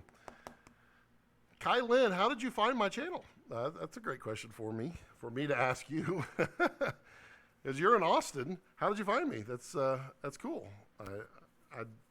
I know a lot of people in Austin, and they're all friends of mine. That's how I know them. So when someone that I don't know has found me, I'm always interested in how you found me. Bill Howard says, what 4K aspect ratio do I use? Yeah, it depends. If it's for YouTube, I shoot 16:9. I mean, I do it because it fills up the screen. If I am doing something really epic, then I usually will crop it out to a 2:3:9 which is CinemaScope uh, ratio. But a lot of times I do shoot 2:1. 2:1 ratio. It's a nice ratio. A lot of like phone screens are 2:1, and so you can actually fill it up. And YouTube has actually been allowing more ratios now. Used to, it would be 16:9, and if you put like a CinemaScope, it would put bars at the top and bottom. They don't do that anymore. They actually will produce a 2:3:9 aspect ratio to your phone, so that ends up working out nicely. So yeah, lots of different options there. Thoughts on the Tilta Nucleus M, considering ordering one for an easy rig DJI Ronin setup. They work. They're a little cheap, but they work. The first version is pretty bad. I would stay away from that. They actually did a kind of a quiet second version, and it's a lot better. So I mean, it's kind of hard to beat that for the price. So yeah, I mean, it worked. I've been sub for a while. Just missed your live streams. I actually live in LA, Kansas City, but travel frequently for my sister's production and my own. Very nice, very nice. Kevin Kelly says, don't forget to pay your sound department as well as the camera crew. Sound usually has more expensive gear than like, yeah. You know, it's true. Sound is at least 50% of your entire project. And music is part of that. But if your sound is garbage, no one will watch your short. No one's going to watch it. If your video is horrible, but your sound is clean, they might suffer through it. People still watch VHS movies. They still watch them on the lowest quality because they can get through it because the sound is still good. So definitely make sure you budget. Don't go out and spend all your budget on getting a red camera for the shoot.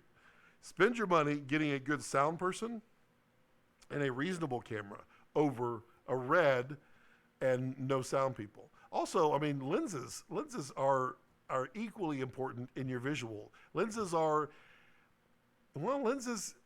can make more of a difference than the camera can in some instances. So don't limit yourself that way either.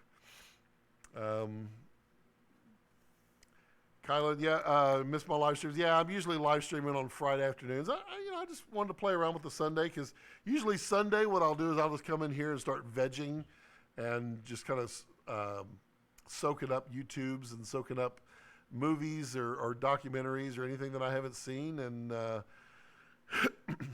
yeah, I thought live stream would be fun. Joseph says, heading to bed. Thank you for the wonderful comments and questions. Everyone take care. Yes, thank you, Joseph, for being a part of this wonderful community and, just interacting and allowing other people to share as well. Because, like I say, I don't have all the answers. Sometimes the audience has the answers too. And we can all learn at least one thing from each person. So, yeah, that's what community is all about. Don't let a PA do sound.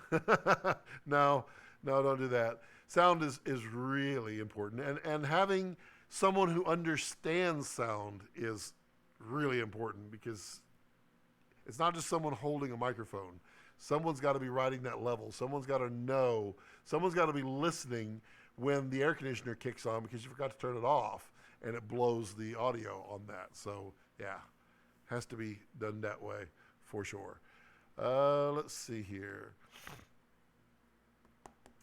We're down to one message a minute. Like I said, I want that to be 6 messages a minute. So let's get those questions pouring in. It's Sunday night at 12:24. I've been live streaming for an hour and 45 minutes, and I feel good. I feel really good. I've got plenty of strawberry pineapple over there. I can keep it going. Keep it going. Oh, yeah. Kylan, you're in Kansas City. Do you know Travis Weirs in Kansas City? Travis is a friend of mine. Kylan says, what audio equipment would you recommend for a smaller crew in LA? I have a lot more crew members, but in Kansas City, I only have 1 or 2 people helping with audio, looking for more mid-range options. How mid-range? So the way I would do it for sound was I would start with like an H4n, a Zoom H4n or an H6n, H6 for cheap.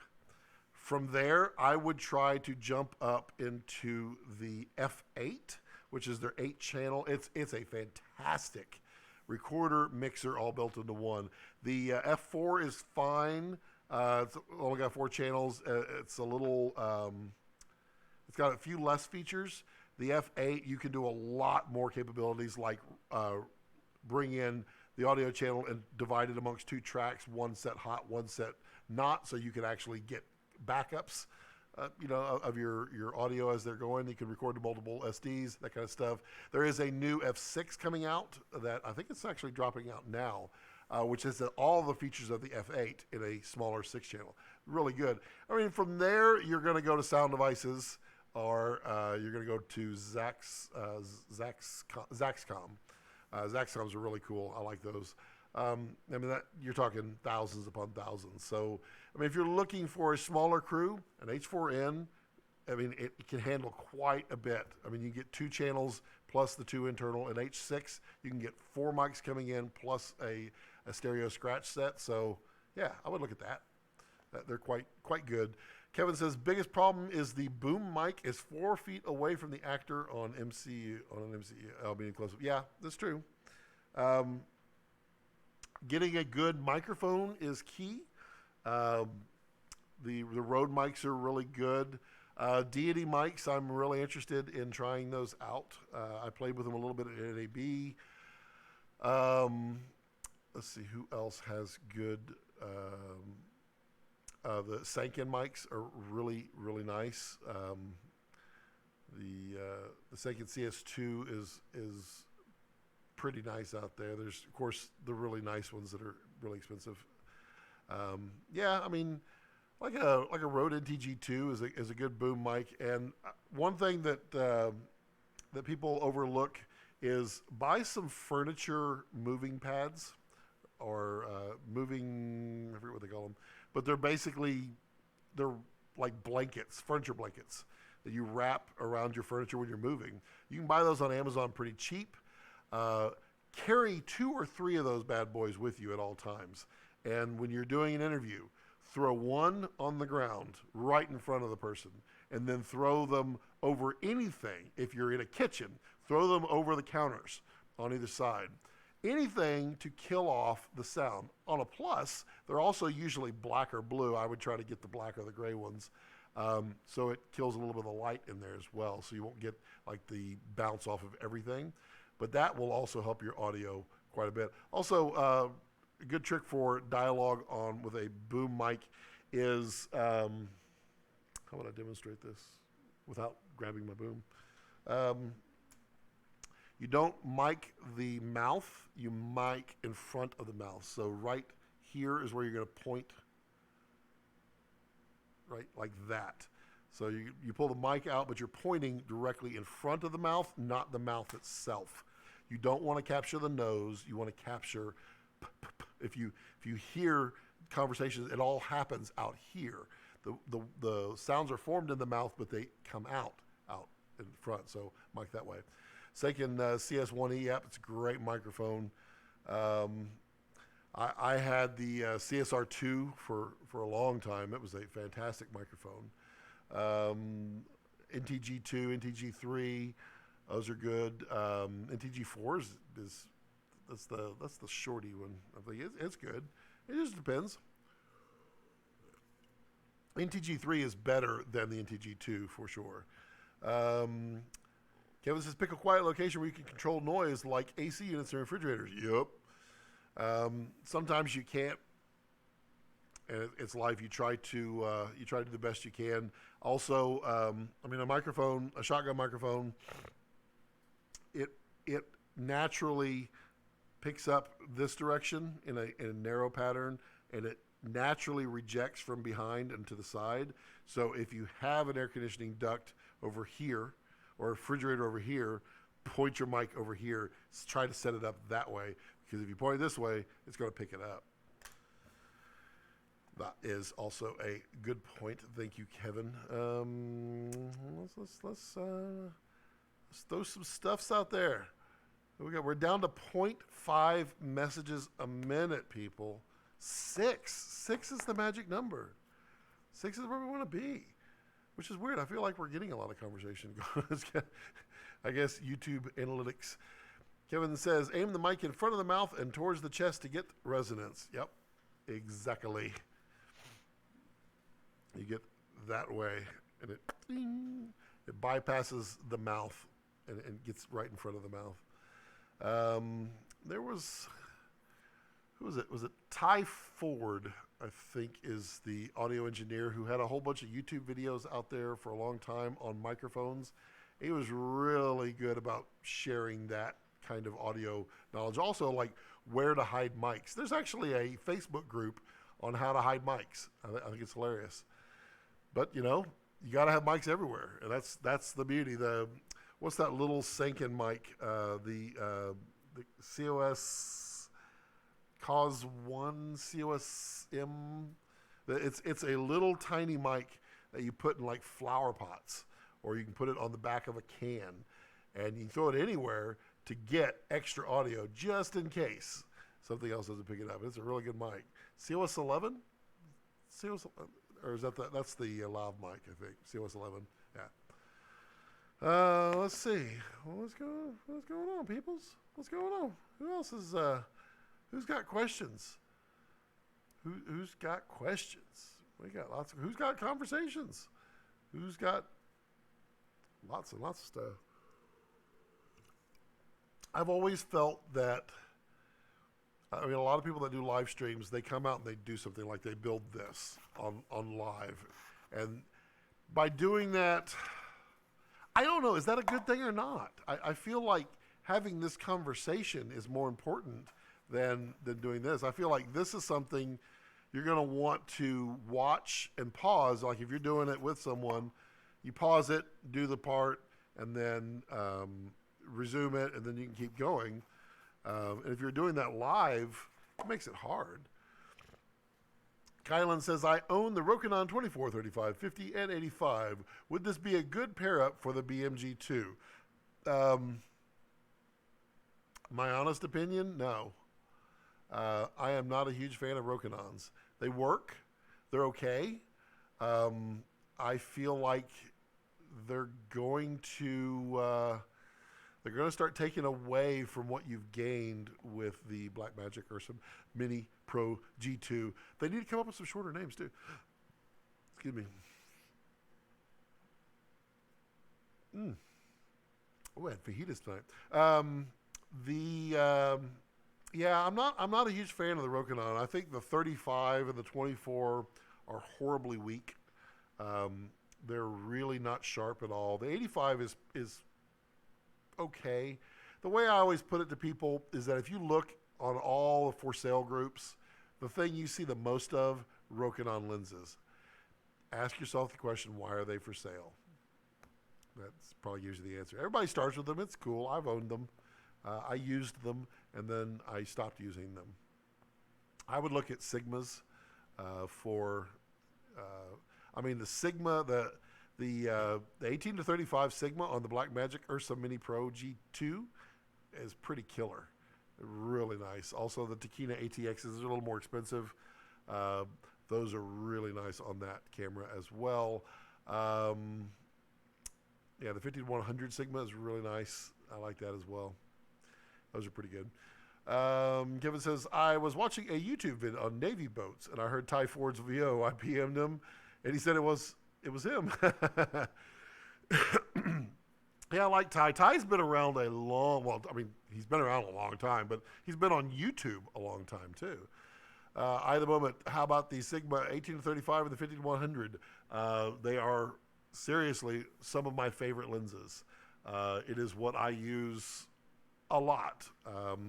If you look, wow, I've trapped myself. How did I do that? That is, hold on here. Move. This is why you don't move lights around on set all the time. I'll be right back, but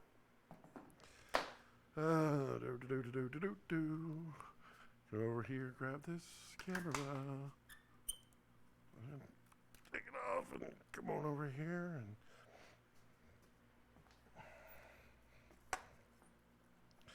if you look at my red, most of the time, it's going to have a Sigma on it. This is the 50-100, and I shoot it all the time. The 18-35 is over there, but it was on it right before this one. I do love these Sigma lenses. They are super, super sharp. I wouldn't say they have a lot of character. They definitely need some assistance with character at times, like filters, because they're really, really sharp. But they're solid lenses. I mean, solid. I know it says, thank God you said that. I could only afford these two lenses and not the Tachina Vista Prime I lust after. Yeah, man.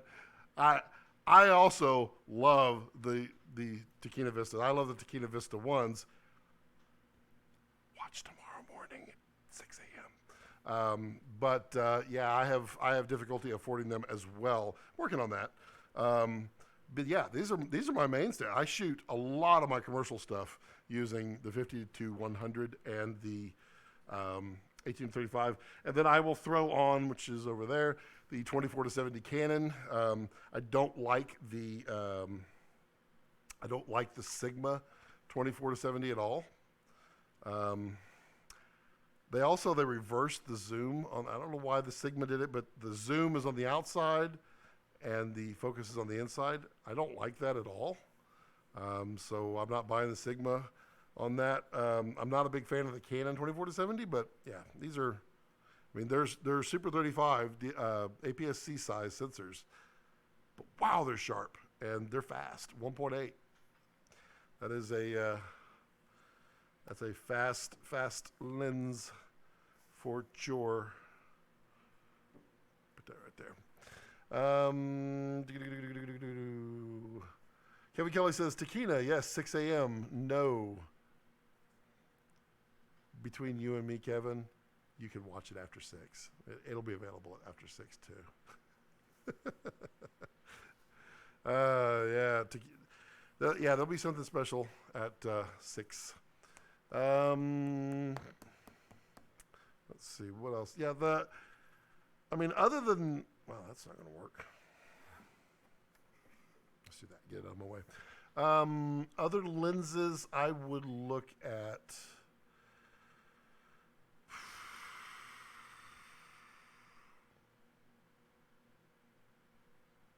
Yeah, I don't know.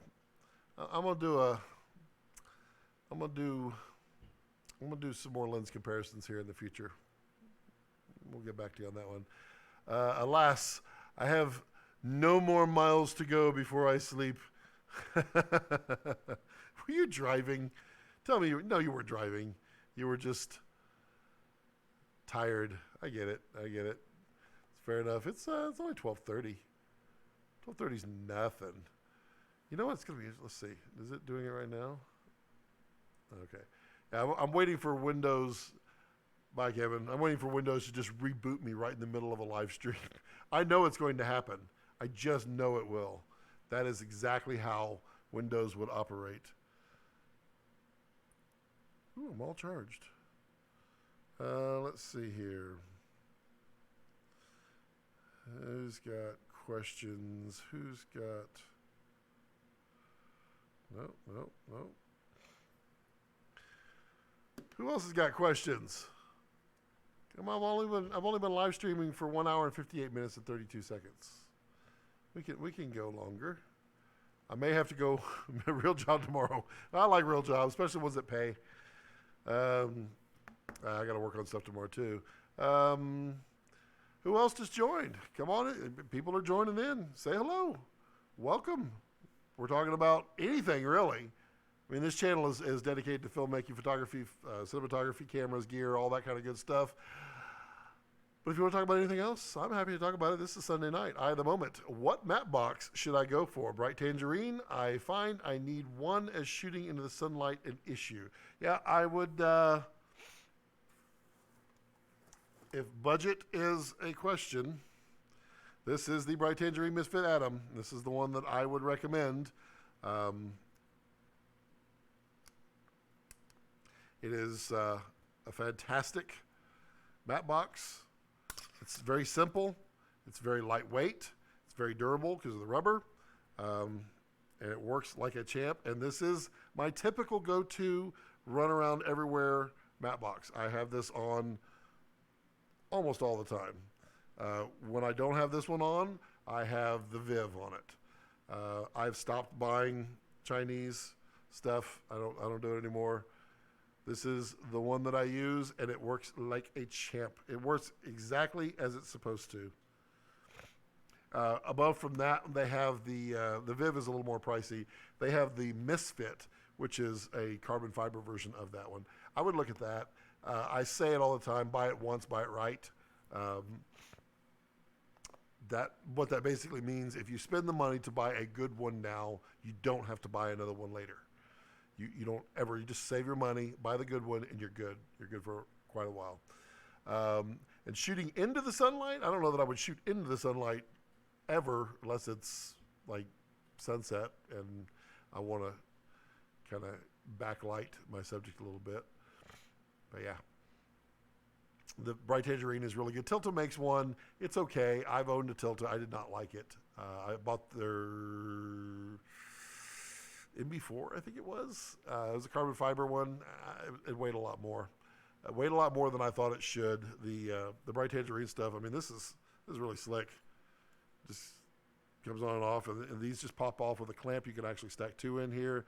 You can, look at that, you can rotate. Oh my gosh. Yeah, it's kind of a little cheesy to rotate it, but you can also mount this with a lightweight rod system right down here at the bottom by adding in, go over to this. Right here they have these adapters that screw on. You can actually add the lightweight rod mounts there. It is a 115 or 114 millimeter right up here, and then I use 114, yep. Then I use these screw-on rings right here, and so you just put this on, just like that, and then you tighten it up, and it stays on. Stays on like a champ. And this is my standard shot right here. Just, that's a Indy 1.2. I use Firecrest Indies. If you're looking for Indies, those are made by Format High Tech. Takina makes IRNDs as well. I'm just a bit partial to the Firecrests. They have done really, really well over the years. What else we got? Who else has got some questions? Who else? We got lots of answers we can provide, I think. That's what I should just clean the studio live. That would be kind of funny. Live studio cleanup. Ooh, let's not do that. That needs to be saved. Protect that. Ooh, where is it? There it is. Yep. Don't lose that. These I gotta save because that's got my life's work on it. Kerwin, hello, buddy. How's it going? How's northerner Texas treating you? Hot? Is it hot? It should be humid. It shouldn't be hot. Yeah, I'm just doing a Sunday night live stream just, because it felt like a good idea. Let's see, videos coming up. Let's see what videos we got coming up. Let me go to my schedule here of videos coming up. Ooh. Boom. C-Stands, color checkers, book reviews, Quasar light lineup, teleprompter review, the Ronin transmitter add-on using Quasars. I probably shouldn't be giving all these away, should I? It's just between you and me. Pricing and undercutting. Yep, that's on there. How to get an idea or concept into your brain. The great big question of Apple boxes. Yep. Red camera breakdown. EVF monitor. Why do 24 to 70s always suck? Race to the bottom. What is ISO? Was f-stop? Yep. Search for new camera backpack. We talked about that one on Friday a little bit. 10 camera hacks. Yep, that was coming. Color contrast. Yep. Force perspective. Yep. Yeah, I got lots of them. Lots and lots of them. Those are all either shot already and coming out for you, or they are about to be shot. Hot Central Texas. I at the moment says, do you use a top flag with a matte box? It depends. So the reason you use a top flag is to control the reflection of the sun from bouncing on there. So if I'm shooting right like this, and the sun is coming just like this, and it's being able to get into my lens, then I might use it just enough to take it off. But I mean, if you go too far, you're going to encroach upon your image. So it's only to control that sun when it happens to be hitting your image when you don't want it, or your lens when you don't want it to. So yeah, it depends. I have one, not for this. So this one doesn't have. Let's see. I guess it does. I guess you can. Yeah, you can put one on here. It has it right there as an adapter. I don't have one for the Misfit Atom. The Viv I do, and I use it periodically. Race to the Bottom was an eye-opener. Yep. There's so many more. I didn't want to give them all away. I feel like somebody's sitting here going, and then they'll be running their channel here soon. And I don't care. I mean, the YouTube's big enough. We're all good. Hot Central Texas. Yep. Hey, buddy, it's going to be cooler this week. Tomorrow's supposed to be like 85. That's lovely. That's like a cool Korea day. Let's see here. What else is going on, people? I always find it interesting. I wonder how many people join the live stream and just go, nope, and then just leave. I mean, ask me anything. It's a question. Ask me anything. That's what ooh, that's a good sound. I mean, that's what ask me anything means. Yeah, I mean, so far this live stream's been kind of good. I mean, I kind of like the conversation and the topics and the questions. Like I said earlier, I had no idea who would join on a Sunday night late, and so I kind of figured this was just going to be, I wouldn't say a waste video, but I wasn't planning on keeping it. I figured it was just going to be generic conversation. It is interesting to me that, I mean, Kylan's been a subscriber for a while, but I've never spoken to Kylan before. I kind of expected just random YouTube people that I've never talked to before, and instead it was a lot of these wonderful subscribers that I have. Love it. Kylan says, trying to put my money elsewhere. Any cheaper options for a matte box, or should I just put the money into it? Like I said, buy it once, buy it right. Go watch, go to my channel, search on my channel for matte box, matte, and you'll see what is a matte box, and I think it's called What is a Matte Box and Why Do I Need One? I go through and I show the different matte boxes I've owned over the years, and I break them down and I show you the problems with them. I've owned Chinese, I've owned nice Chinese, and I've owned Bright Tangerine, and I've used other name brand big matte boxes. And I settled on Bright Tangerine, I settled in, let's say it that way. I didn't settle for, I settled into Bright Tangerine because their stuff is amazing. And it is really affordable for what you're getting. If you were to put your hands on this and compare it to the others, then you'll get the idea. Tilta does a lot of copycat stuff, so you're not paying them to come up with the ideas. You're paying them to copy it. Excuse me. So, I mean, this one, if you can wait till Black Friday, almost always, every November, Thanksgiving time, this one goes on sale for $350, and you can find it for $400-ish at times. So I mean, I would hold out. I mean, it doesn't have to be Bright Tangerine, but don't cheapen, because you're starting to buy gear that matters. You're getting a Ursa Mini Pro G2. I need to shorten that name. It's not a cheap camera. It's not cheap capabilities. It doesn't have underwhelming performance. It's got a lot of great feature set on it, and it is not something you want to then throw something cheap in front of it. It would be like, I mean, you're only as strong as your weakest link. So if you go out and you buy this fantastic camera and you put a cheap set of tires, or if you buy a fantastic car and you put a cheap set of tires on it, it's not going to be a fantastic car. It's going to look like a fantastic car, but it's not going to perform like one. So really kind of think about that. Now is not the time to be cheap. I get it. It costs a lot of money. It hurts. But don't be cheap now. Don't be cheap now. And I mean, there are a lot of people that I say are red poor. They've gone out and they bought a red, and then they couldn't afford to accessorize it. Because, yeah, the body, oh, it's only $15,000 for the body. No, it's $25,000 to get a usable working red for their base model.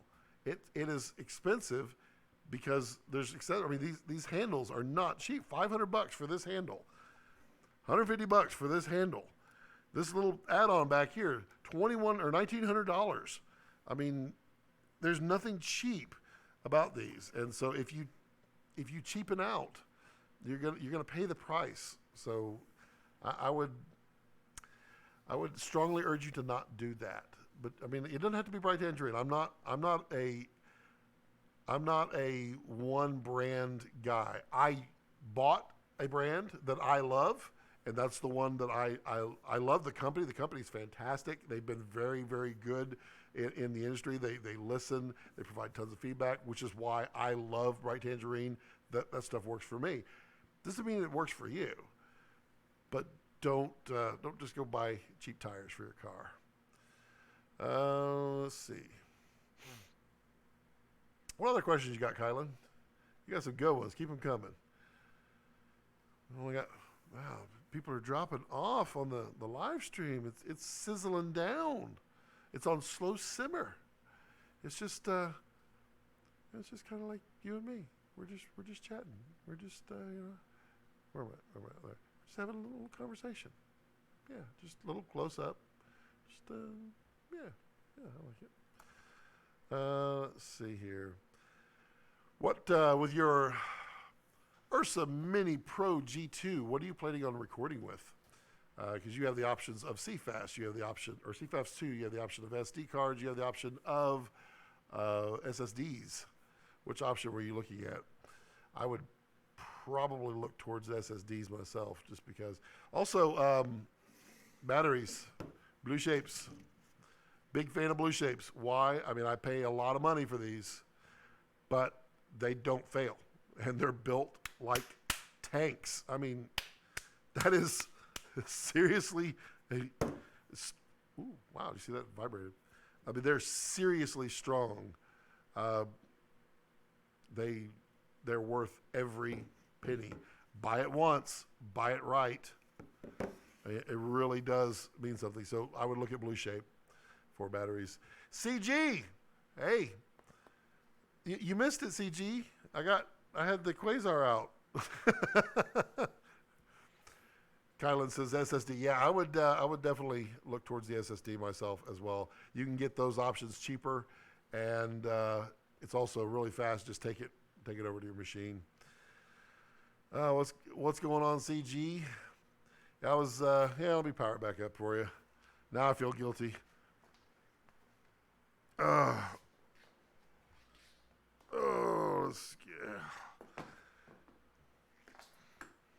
Open this bad boy up. I'm going to poke myself in the face. You watch. Whoop. What do you think about barn doors here? Whoop. Check that out. So, yep, here's the Quasar RGBx. And that is the red at 1%.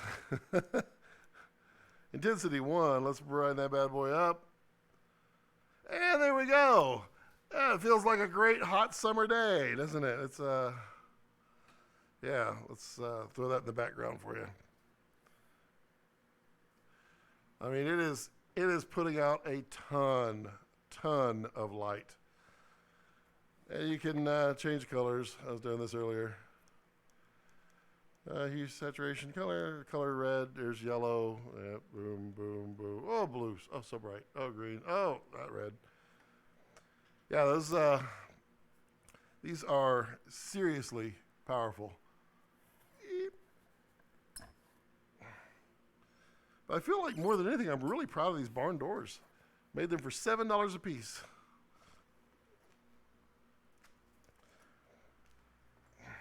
So you were asking about those the other day, CG, with film riots that they had. And I mean, these are way brighter. Holy geese, says CG. Holy geese. Nah, I like holy geese. It's a bloodbath in there, yeah. So bright. Yeah, they are so bright. And I have 2 of those bad boys. They are insane. And I mean, honestly, man, I probably wouldn't buy the 1-footer. The 1-footers would be cool. I would probably buy the 2-footers. The 4-footers are so incredibly bright. The 2-footer version, I'm from Texas. I mean, this is the 1-foot. The 2-footer is about that big, but that's a really good size. Yeah, it's bright. Check it out. SCG, homemade barn doors, just for your quasars. Stay tuned. Coming up in an upcoming video. CG says, thanks, Scott. You're welcome, CG. I still like the term of the day, holy geese. That's right. You heard it here first. Holy, wow. I bet you that. Did you see the bug fly in front of the camera? It was like 1 inch from it. I figured it looked like a pterodactyl flew through. So what's everybody doing? CG, what are you up to? What is everybody else doing? Kylan, did I get you talked out of the going cheap on your mat box? I don't want you to make mistakes. Gotta save the people. I mean, the truth is we're all gonna make our mistakes. We're gonna make them a lot, and we learn from them. That's how we do things. But you know, anytime I can save someone, I try. Yeah, good stuff. I just reached 2,200 subscribers, so thanks each and every one of you all for subscribing. I really do appreciate that. And remember to tell all your friends, about this channel. Tell everyone to go subscribe twice because they love it so much. Kylan says, yep, good, because that's what I'm here for. I'm here to make those mistakes for you. Kylan says, waiting for some money now. Yeah, I like money. I have a little. I'd like some more. And that's where the world comes in. But, you know, we got to earn it. Takes time. I mean, I did enjoy when I had my full-time job and I was doing this part-time. I enjoyed that steady paycheck coming in. Really helped. I could buy all kinds of stuff, but I'm not going back to that lifestyle. Not doing it.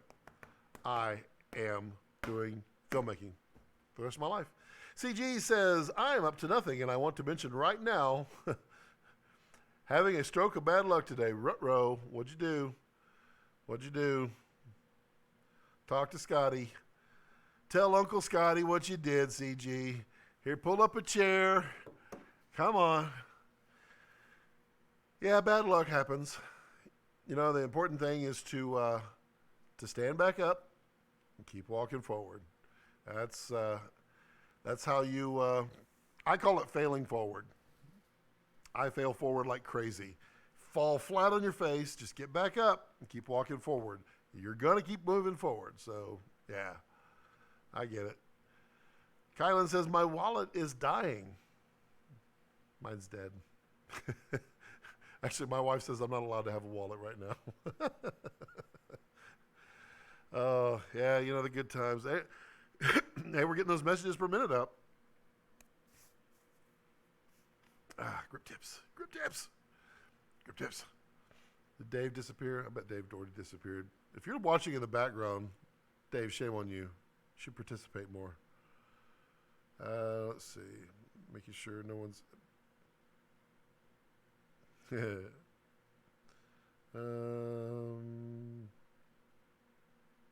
What row? Oh. People tag me. CG says, a bad DTAP caused some serious problems. Ooh. What? I thought I had one right there. What kind of problems did it cause? Dropouts. Dropouts are a big problem. Those D-taps, those Chinese D-taps are usually it's the barrel connector on the other end are the ones that cause problems. What was it doing to you? Which was it affecting your Atomos, your red? What was it affecting? I'm really particular with my D-taps, although I think D-taps can get a little pricey too. Not as bad as the what are they called? The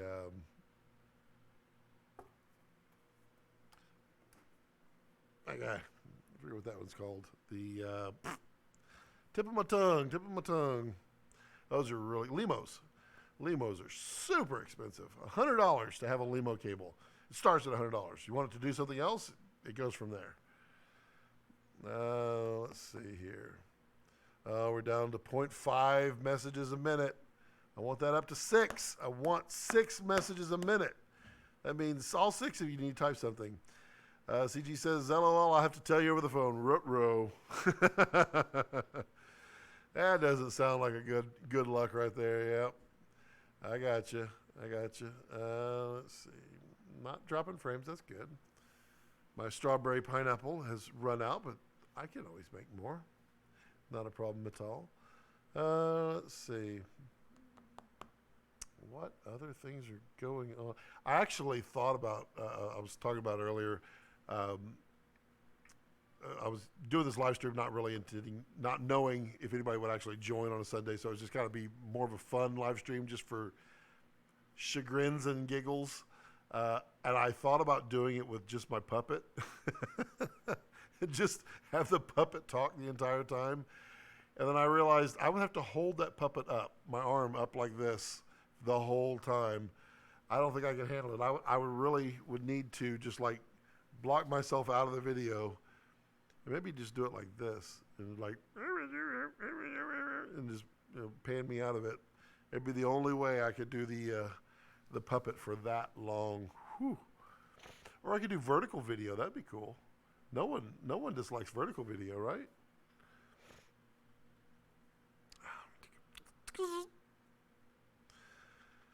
So what else is going on, CG? You're not up that late because you're in Arizona time. Or you're moving though. No, you're not moving yet. Yeah. Let's see. What else is going on? I'm trying to think of what.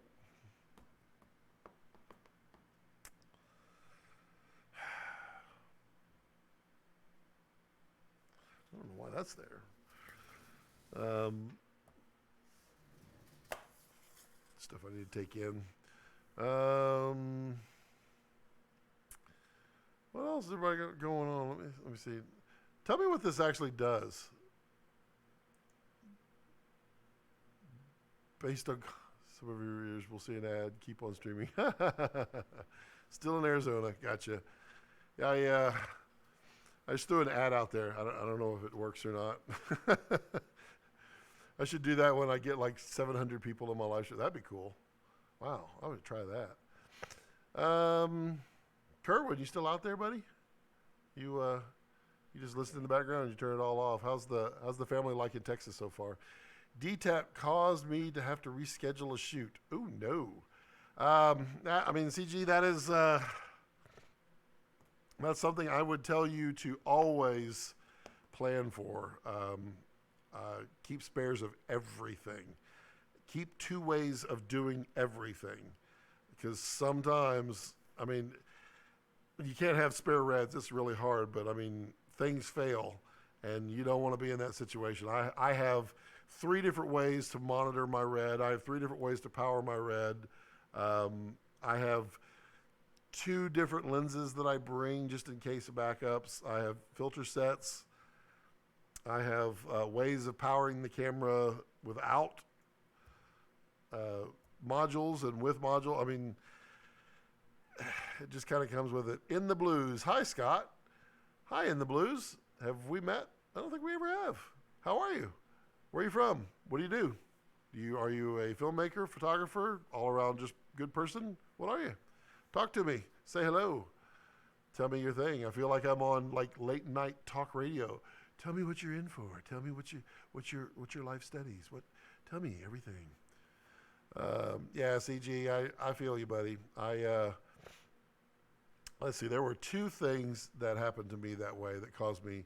One of them was I went all the way to LA, and I did not have. This is on DSMC1. I did not have my monitor cable.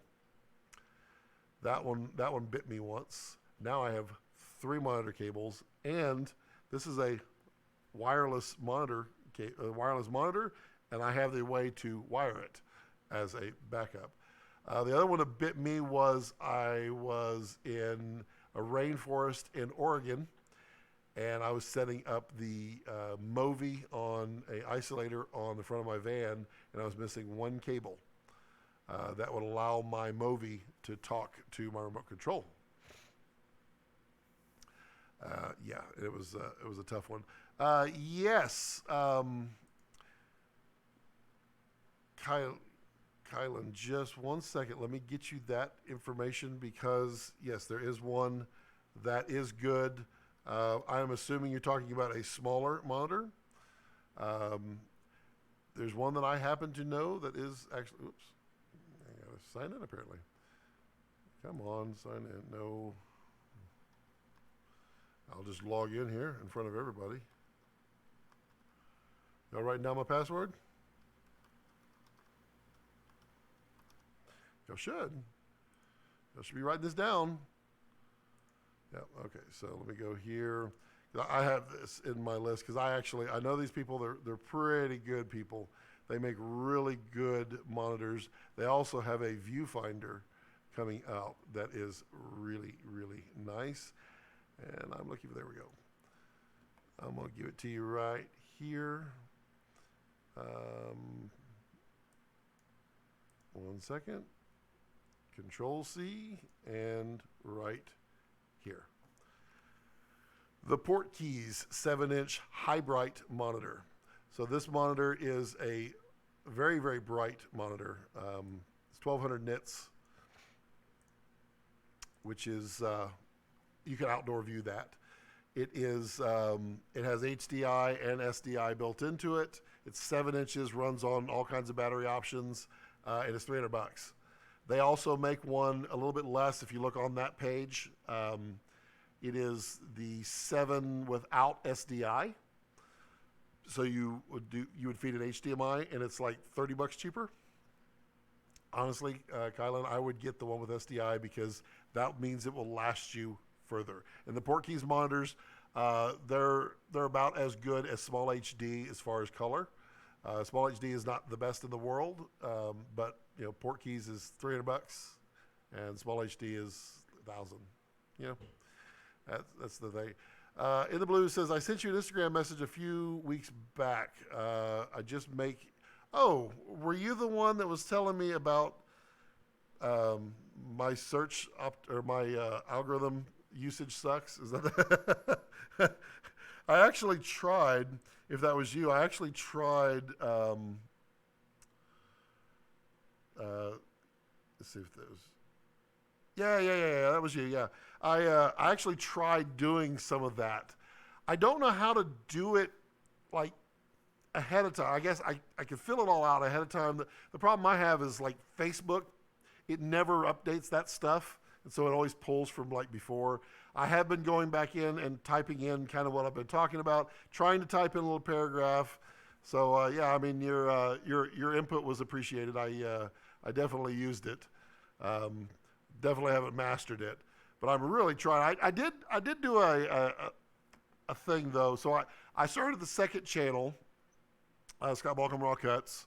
If you haven't subscribed, subscribe. It's just me not being filmmaker, but me being me. And I put some videos out there, and I didn't tell anyone. I didn't put it on Facebook. I filled out everything. I put descriptions for everything, keywords, tagged it, good titles, everything. And I put it out there to see if it would be found. No one subscribed. No one watched the videos for like 2 days. It was not one. And then I told one person about it. Then they subscribed. then another person told someone, and then they subscribed. And I mean, I think I got 14 subscribers now, and it's been out there for about a week. But no one, I just wanted to see if I hit everything for the algorithm, could it find me? And the answer was no. No, it could not.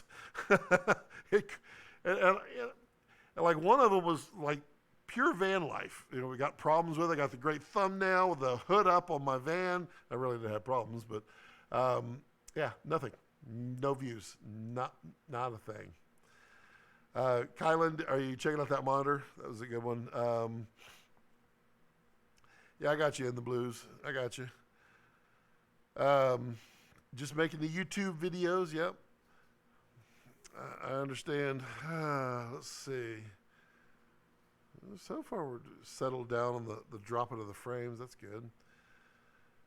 Have you noticed any difference in the blues on my search engine? I can tell you my viewership and my subscriptions are very linear. I get boosts when friends that I've got lots of friends that have really big channels. When they give me a shout out, I get a slew of new subscribers, and and I appreciate every single one of them. It's really hard. I feel like I don't have the momentum. I get a lot of YouTubers feel that way, that there's like no momentum to get. It's hard to get. Carlin says, yeah, that monitor looks a lot better than what I was looking at. Yeah, and it's a good brand. It really is. I mean, it is a Chinese company. Don't get me wrong. But they actually, I chatted with them for 30 minutes at NAB, and they showed me some of the stuff that's coming out. They showed me the stuff that they're about to release. They talked. They're very interested in hearing feedback and how things. Thought that bug came out of my mouth. Wow. They're really interested in hearing things that would improve it. So that's the kind of companies I like. And honestly, the monitor looked really, really good. So definitely look at that one. And also, anytime you want to order anything on Amazon, just go click one of those links for Scott. Yeah, help Scott out. Get Scott that 4 cents. Yeah, so let's see. So in the blues, what else you got going on? Oh, wait, I had a moment. Have you ever been on a professional shoot and needed autofocus to pull it off? Is it worth buying, say, a C200 for the autofocus? So there, in my realm, the only time that I need autofocus would be on a very small shoot, and I'm on a gimbal where I can't actually reach out there and pull focus, and I don't have anybody that can pull focus for me. That's where autofocus would come in. And honestly, I wouldn't fly the red on that. I'd fly like the A7R3 or the GH5, something like that on the gimbal. In the rest of the world, I don't do wedding videos anymore. But if you're doing wedding videos, autofocus is kind of nice. A friend of mine, Adam Grumbo, does a lot of wedding videos here in Austin, actually all over the country, and he absolutely relies on autofocus. Autofocus makes the difference in a lot of ways because it's fast. He's kind of off on his own when he's doing it, and he needs it. So yeah, there are times. C200 is not a horrible camera. It's not a great camera, but it's not a horrible camera. It has some strangeness about it, but it's a good camera.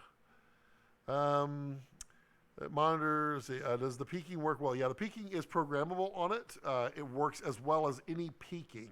So peaking is not a 100% absolute science. Peaking is not a 100% reliable method, but it is programmable on there, and it does work as well as any other peaking. It's not as bad as some of the really bad implementations, but I mean, I don't use peaking. Peaking will peaking is not going to tell you what's in focus. It's going to tell you what range is in focus. That's a problem. So if I'm on, say, like an f5.6, my focus range on my face might be from my nose to the back of my head. That's true. However, my nose is going to be less in focus than the middle, and the middle is going to be more in focus than the back of my head. It doesn't differentiate that. It is differentiating this stuff is approximately all in focus, but there is an actual focus point. There is a center to that focus. Peaking does not tell you that. So you could, in theory, be focused on the back of the head, and the front says it's in focus, but it's actually focused on the back of the head, and so the front is actually a little bit soft. It's not way off, but it's a little bit. So that's why peaking is a meh thing, but it works as well as it should or could. What's your favorite wide-angle lens for the GH5? Honestly, my favorite wide-angle lens for the GH5 is the Metabones XL and a Sigma 18-35. I know that probably wasn't what you wanted to hear, but I have played a lot with the various lenses. I have owned the 8-18. I've owned the 12-35. I've owned some Lumix narrows, some Olympus narrow or wides, and when it comes down to it, the Metabones XL is worth its weight in gold, not the other ones. I've actually now used some of the other ones. This one is vastly superior in its performance than the cheaper ones, the Viltrox and such. And then the 18-35 mates up perfectly with the GH5 sensor. And this is a 0.64, so you get a little bit smaller than full frame, but basically your 1.8 lens becomes a 1.1 f-stop on your GH5. So you get a wide, fast, really fast, narrow focus lens on your GH5. That is my favorite for it. But any, I don't like the 8-18 Lumix. The 8mm, number one, it is an f2.8 only at 8. As soon as you zoom in, it goes to a higher. Also at f8, or no, at 8 millimeters, it is, excuse me, it elongates really, really badly, which is really hard to do. I mean, it's really hard not to do on that wide of a lens. You're having to distort so badly to get it wide but rectilinear, which it's kind of not. It's got some curve to it. Yeah, it's not my favorite. The 12-35 of Lumix lenses was really nice. Also, the Olympus 12-40 lens is an f2.8. It is a really nice lens, very big. So, I mean, if you're looking at that one, I would look at the Metabones XL and the Sigma 18-35. How's that? Olympus 7-14 f2.8 is a good lens. I have not used that one. I do like the Olympus lenses. I thought they were a little bit nicer than the Lumix. Typically, they're a little bit larger than the Lumix as well. And the Blue says, thanks, mate. You're welcome. Anytime. That's what I'm here for. Uncle Scotty's here for that. Yeah, it's tough. I mean, you got to figure when you're building a 7mm lens. Cheers. When you're building a 7mm lens, that is such an exceptionally wide lens, and it would almost always be a fisheye. So to build it in a rectilinear fashion, which it isn't rectilinear, it is so distorted. And the way I did it, if you go out, and I actually have a video where I reviewed the 8-18 Lumix, and I put my nose right off to the side like this, and my nose got really long. I must have been telling a lie. But yeah, I mean, it really brings out your face and distorts it along that edge. And I just did not like the look. I used it quite a bit. I ended up selling it. I didn't like it. Basically, it was the first time I put the 18-35 on it with the Metabones. I thought, I do not need this 8. And then the second time I used it, I was like, no, I definitely don't need it. And I got rid of it. Let's see here. What else? What else has everybody got going on? There's still lots of people connected. I love it when people are connected. I can talk all night. That's one of my gifts.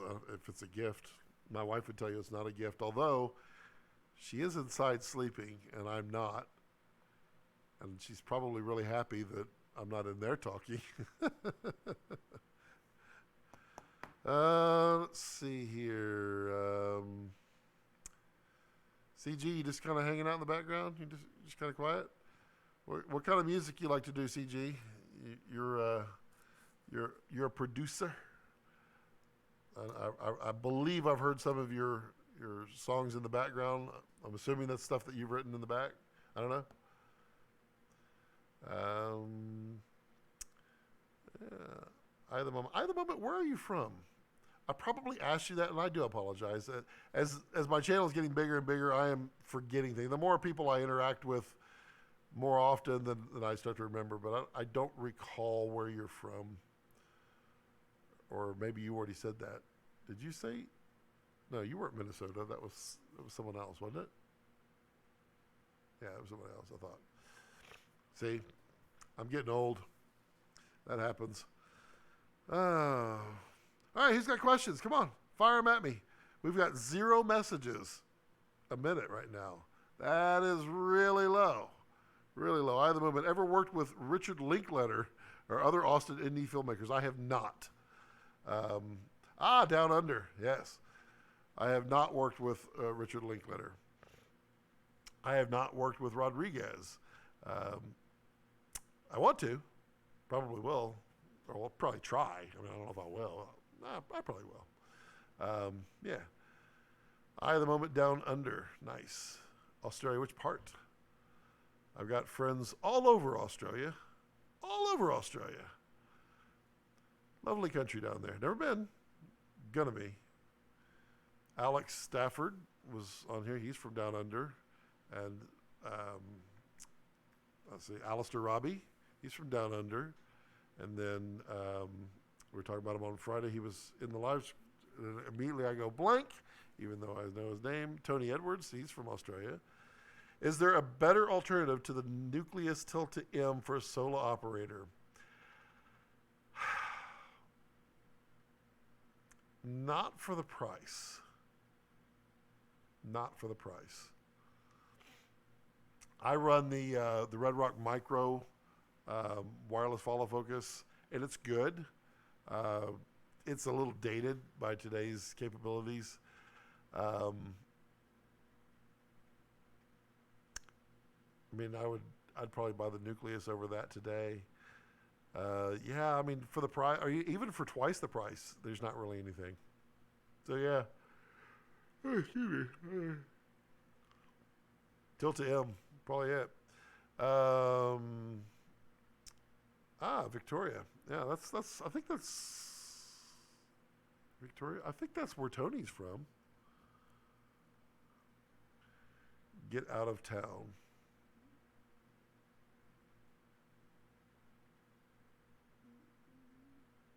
Get out of town. I'm assuming you're either saying you got out of town, or you're saying get out of town that there's not really any better options. Yeah, there's really not. I looked at them at Cinegear, couldn't find anything. I'm not a huge fan of Tilta. Not a huge fan. I mean, I like them, but I'm not a huge fan. Like I said, the first one that they came out with was pretty meh. The second version was much better, and it was kind of quietly released. All right, so I'm going to give this one 15 more minutes. Oh, I meant Victoria I at the moment.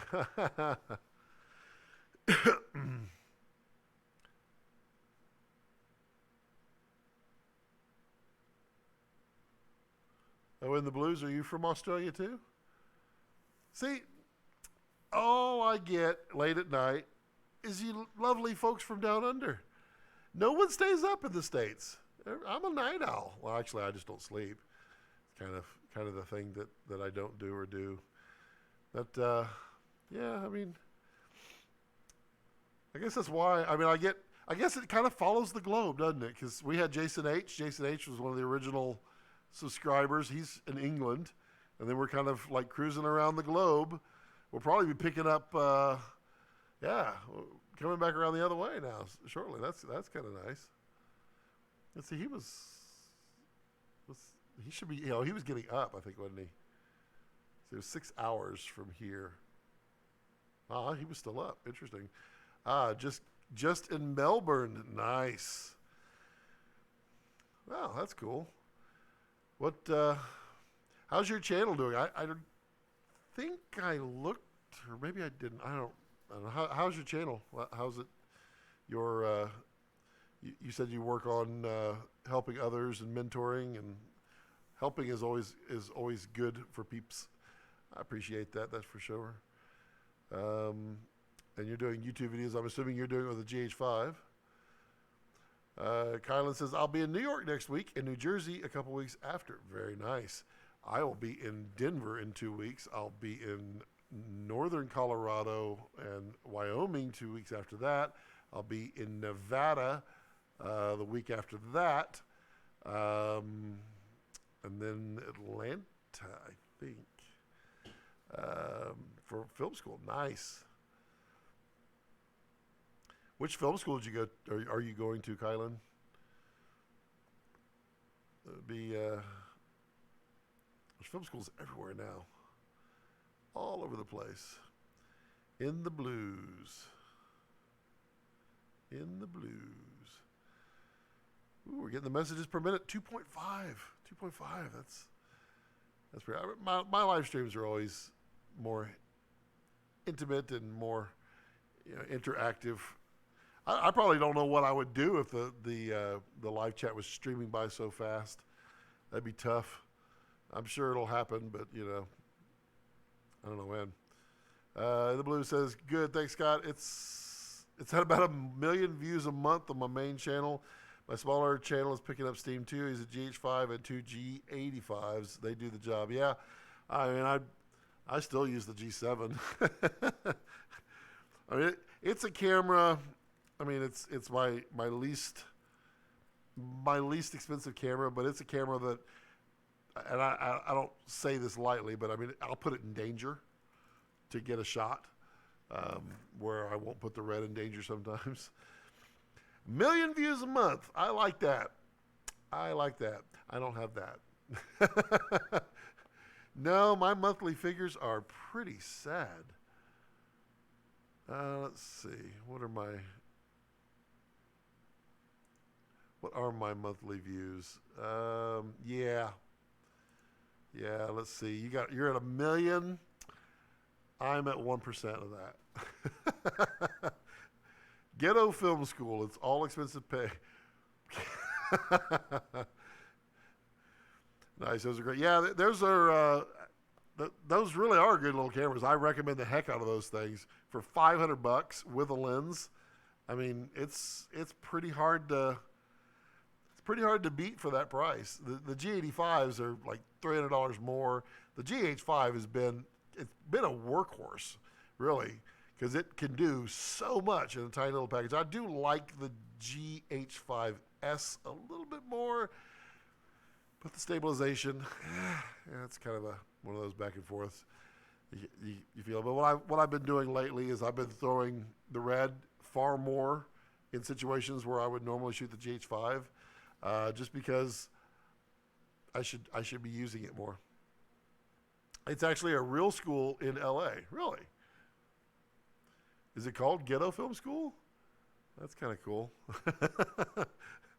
Or is ghetto in air quotes? I know of like Num Num. Num Num was a school. I think it's more of a visual arts school in LA. My buddy Phil Holland was teaching there for a while. That was cool. I probably, if I could do it all over again, which I really wouldn't. I mean, I wouldn't change it would change my whole life, but I probably would try to have gone to film school out of high school. I probably would have been a lot happier in my work profession, not with family, but yeah. In the blue says, I was thinking about getting the GH5S, but the new full frame ones are interesting. Are you interested in trying the S1H that's coming out? I am not. I'm not. I touched it at Cinegear. That's all you could do with it. They would not let you put an SD card in it.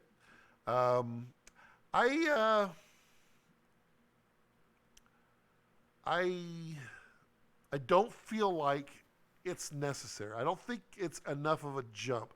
I also don't feel like the full specs have been released. I think there's going to be a little bit more sneaking out on it, what it can do. But, I mean, honestly, the Metabones XL and the GH5 with good lenses, it's kind of formidable. It does everything that one does. The exception being the S1H does 10-bit 4K 60. It's nice. I'll give you that. But I mean, the GH5S with the XL Metabones XL is pretty nice. Good color signs on it too. Kylan says GFS for shorts. It's back in by a lot of companies. If you search up Ghetto Film School and Google it, you'll see it nice. They're cheap, only $4,500 US or something, right? That's about $6,500 Australian. Yeah, they're supposed to be about $4 grand US. The other thing that I don't know about it yet is if you can adapt EF lenses to it. I have not spent much time looking to see if an adapter was out yet, because it takes a lot for me to jump from a camera. I mean, if it does everything that I need, then I'm not looking to spend more money, because you could always spend more money and get the latest and greatest. Yeah. The GH5 are fantastic cameras. The GH5S will no doubt come down in price, hopefully soon. Yeah, it should. The GH5S is actually a slightly better camera than the GH5, with the exception of the stabilization. It actually has the Sony sensor in it. You get a half a stop better of dynamic range. It's a little bit better color. And you get the low light capability. So that does make it do a lot of things better than the GH5. But again, it's a small amount to make me jump. It's not going to happen. Just like the Blackmagic Pocket Cinema Camera 4K. It's not enough for me to jump. It's not enough for me to jump from a GH5 to that. There's not enough of a gain. So I won't. But, to each their own. If it is something that interests you, if you like to take photos and you like the full frame that way, then yeah.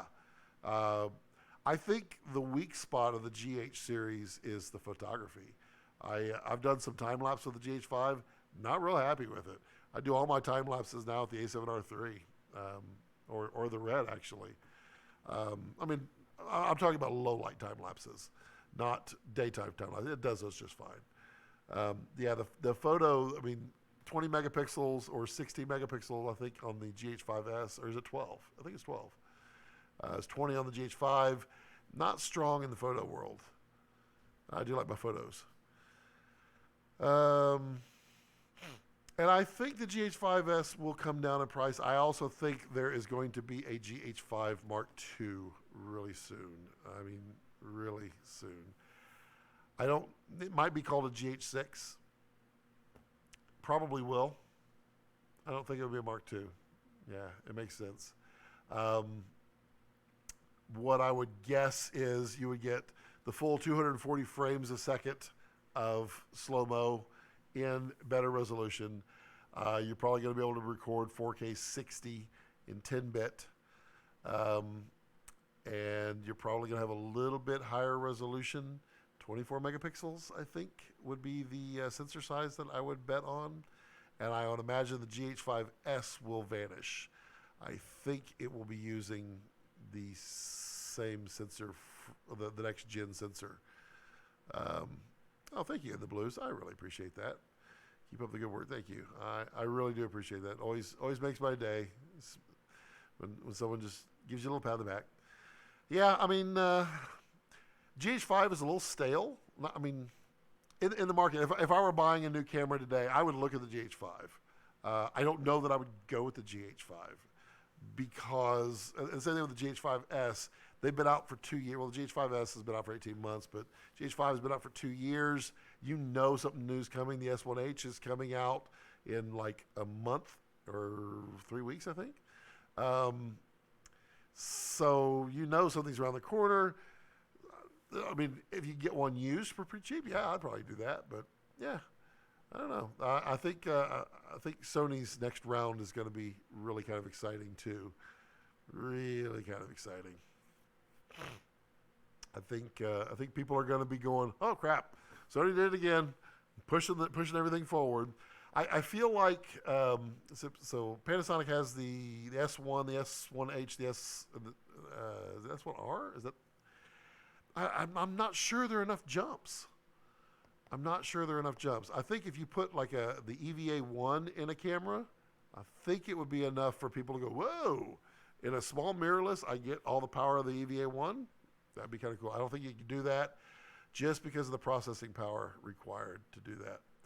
At the moment, in the blues, good stuff. Yep. Very good indeed. Let's see. What else? Who's got more questions? I was going to wrap it up here in like 4 minutes just because I've been going for 3 hours. A 3-hour tour. Why is everything so expensive in Australia? Is it? Do y'all just have like I guess it's a lot of import duty tax, I guess, that pays? I mean, I would assume that's what it is.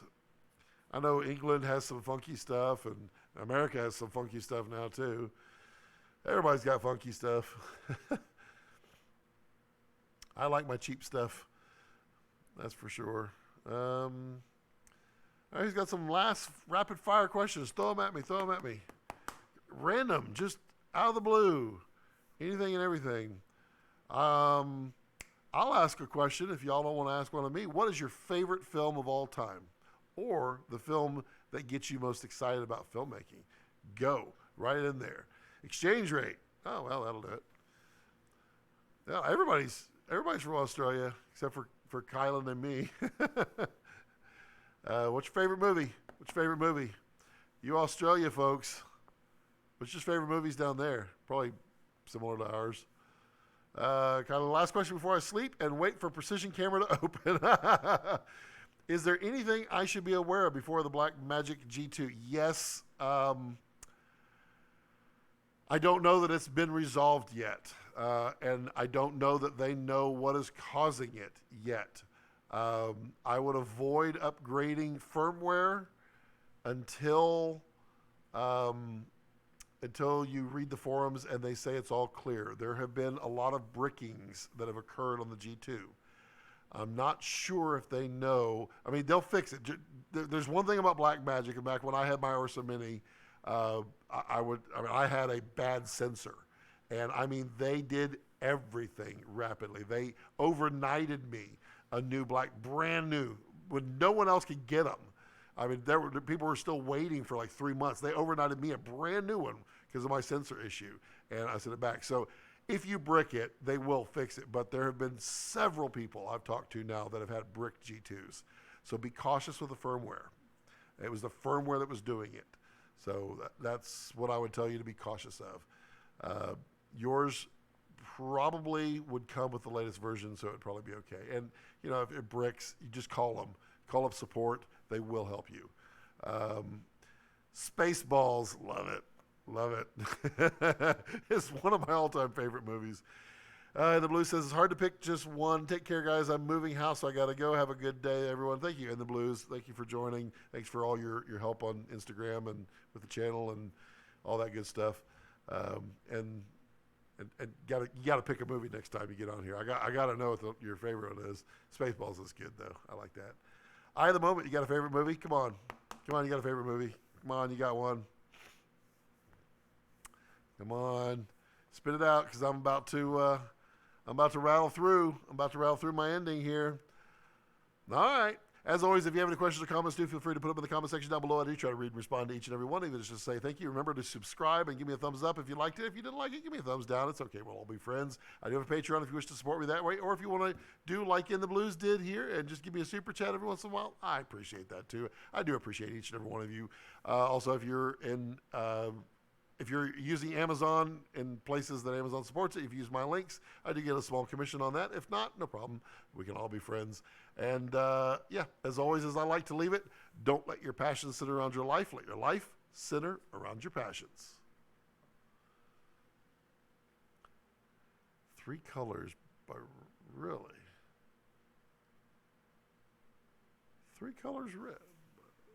Interesting. I'll check that one out. That's 3 colors. I want to take that right now. Oops. If I use the right camera. So I'm going to remember to take a picture of it. All right. Y'all be good. Have a great evening, day, morning, all that good stuff.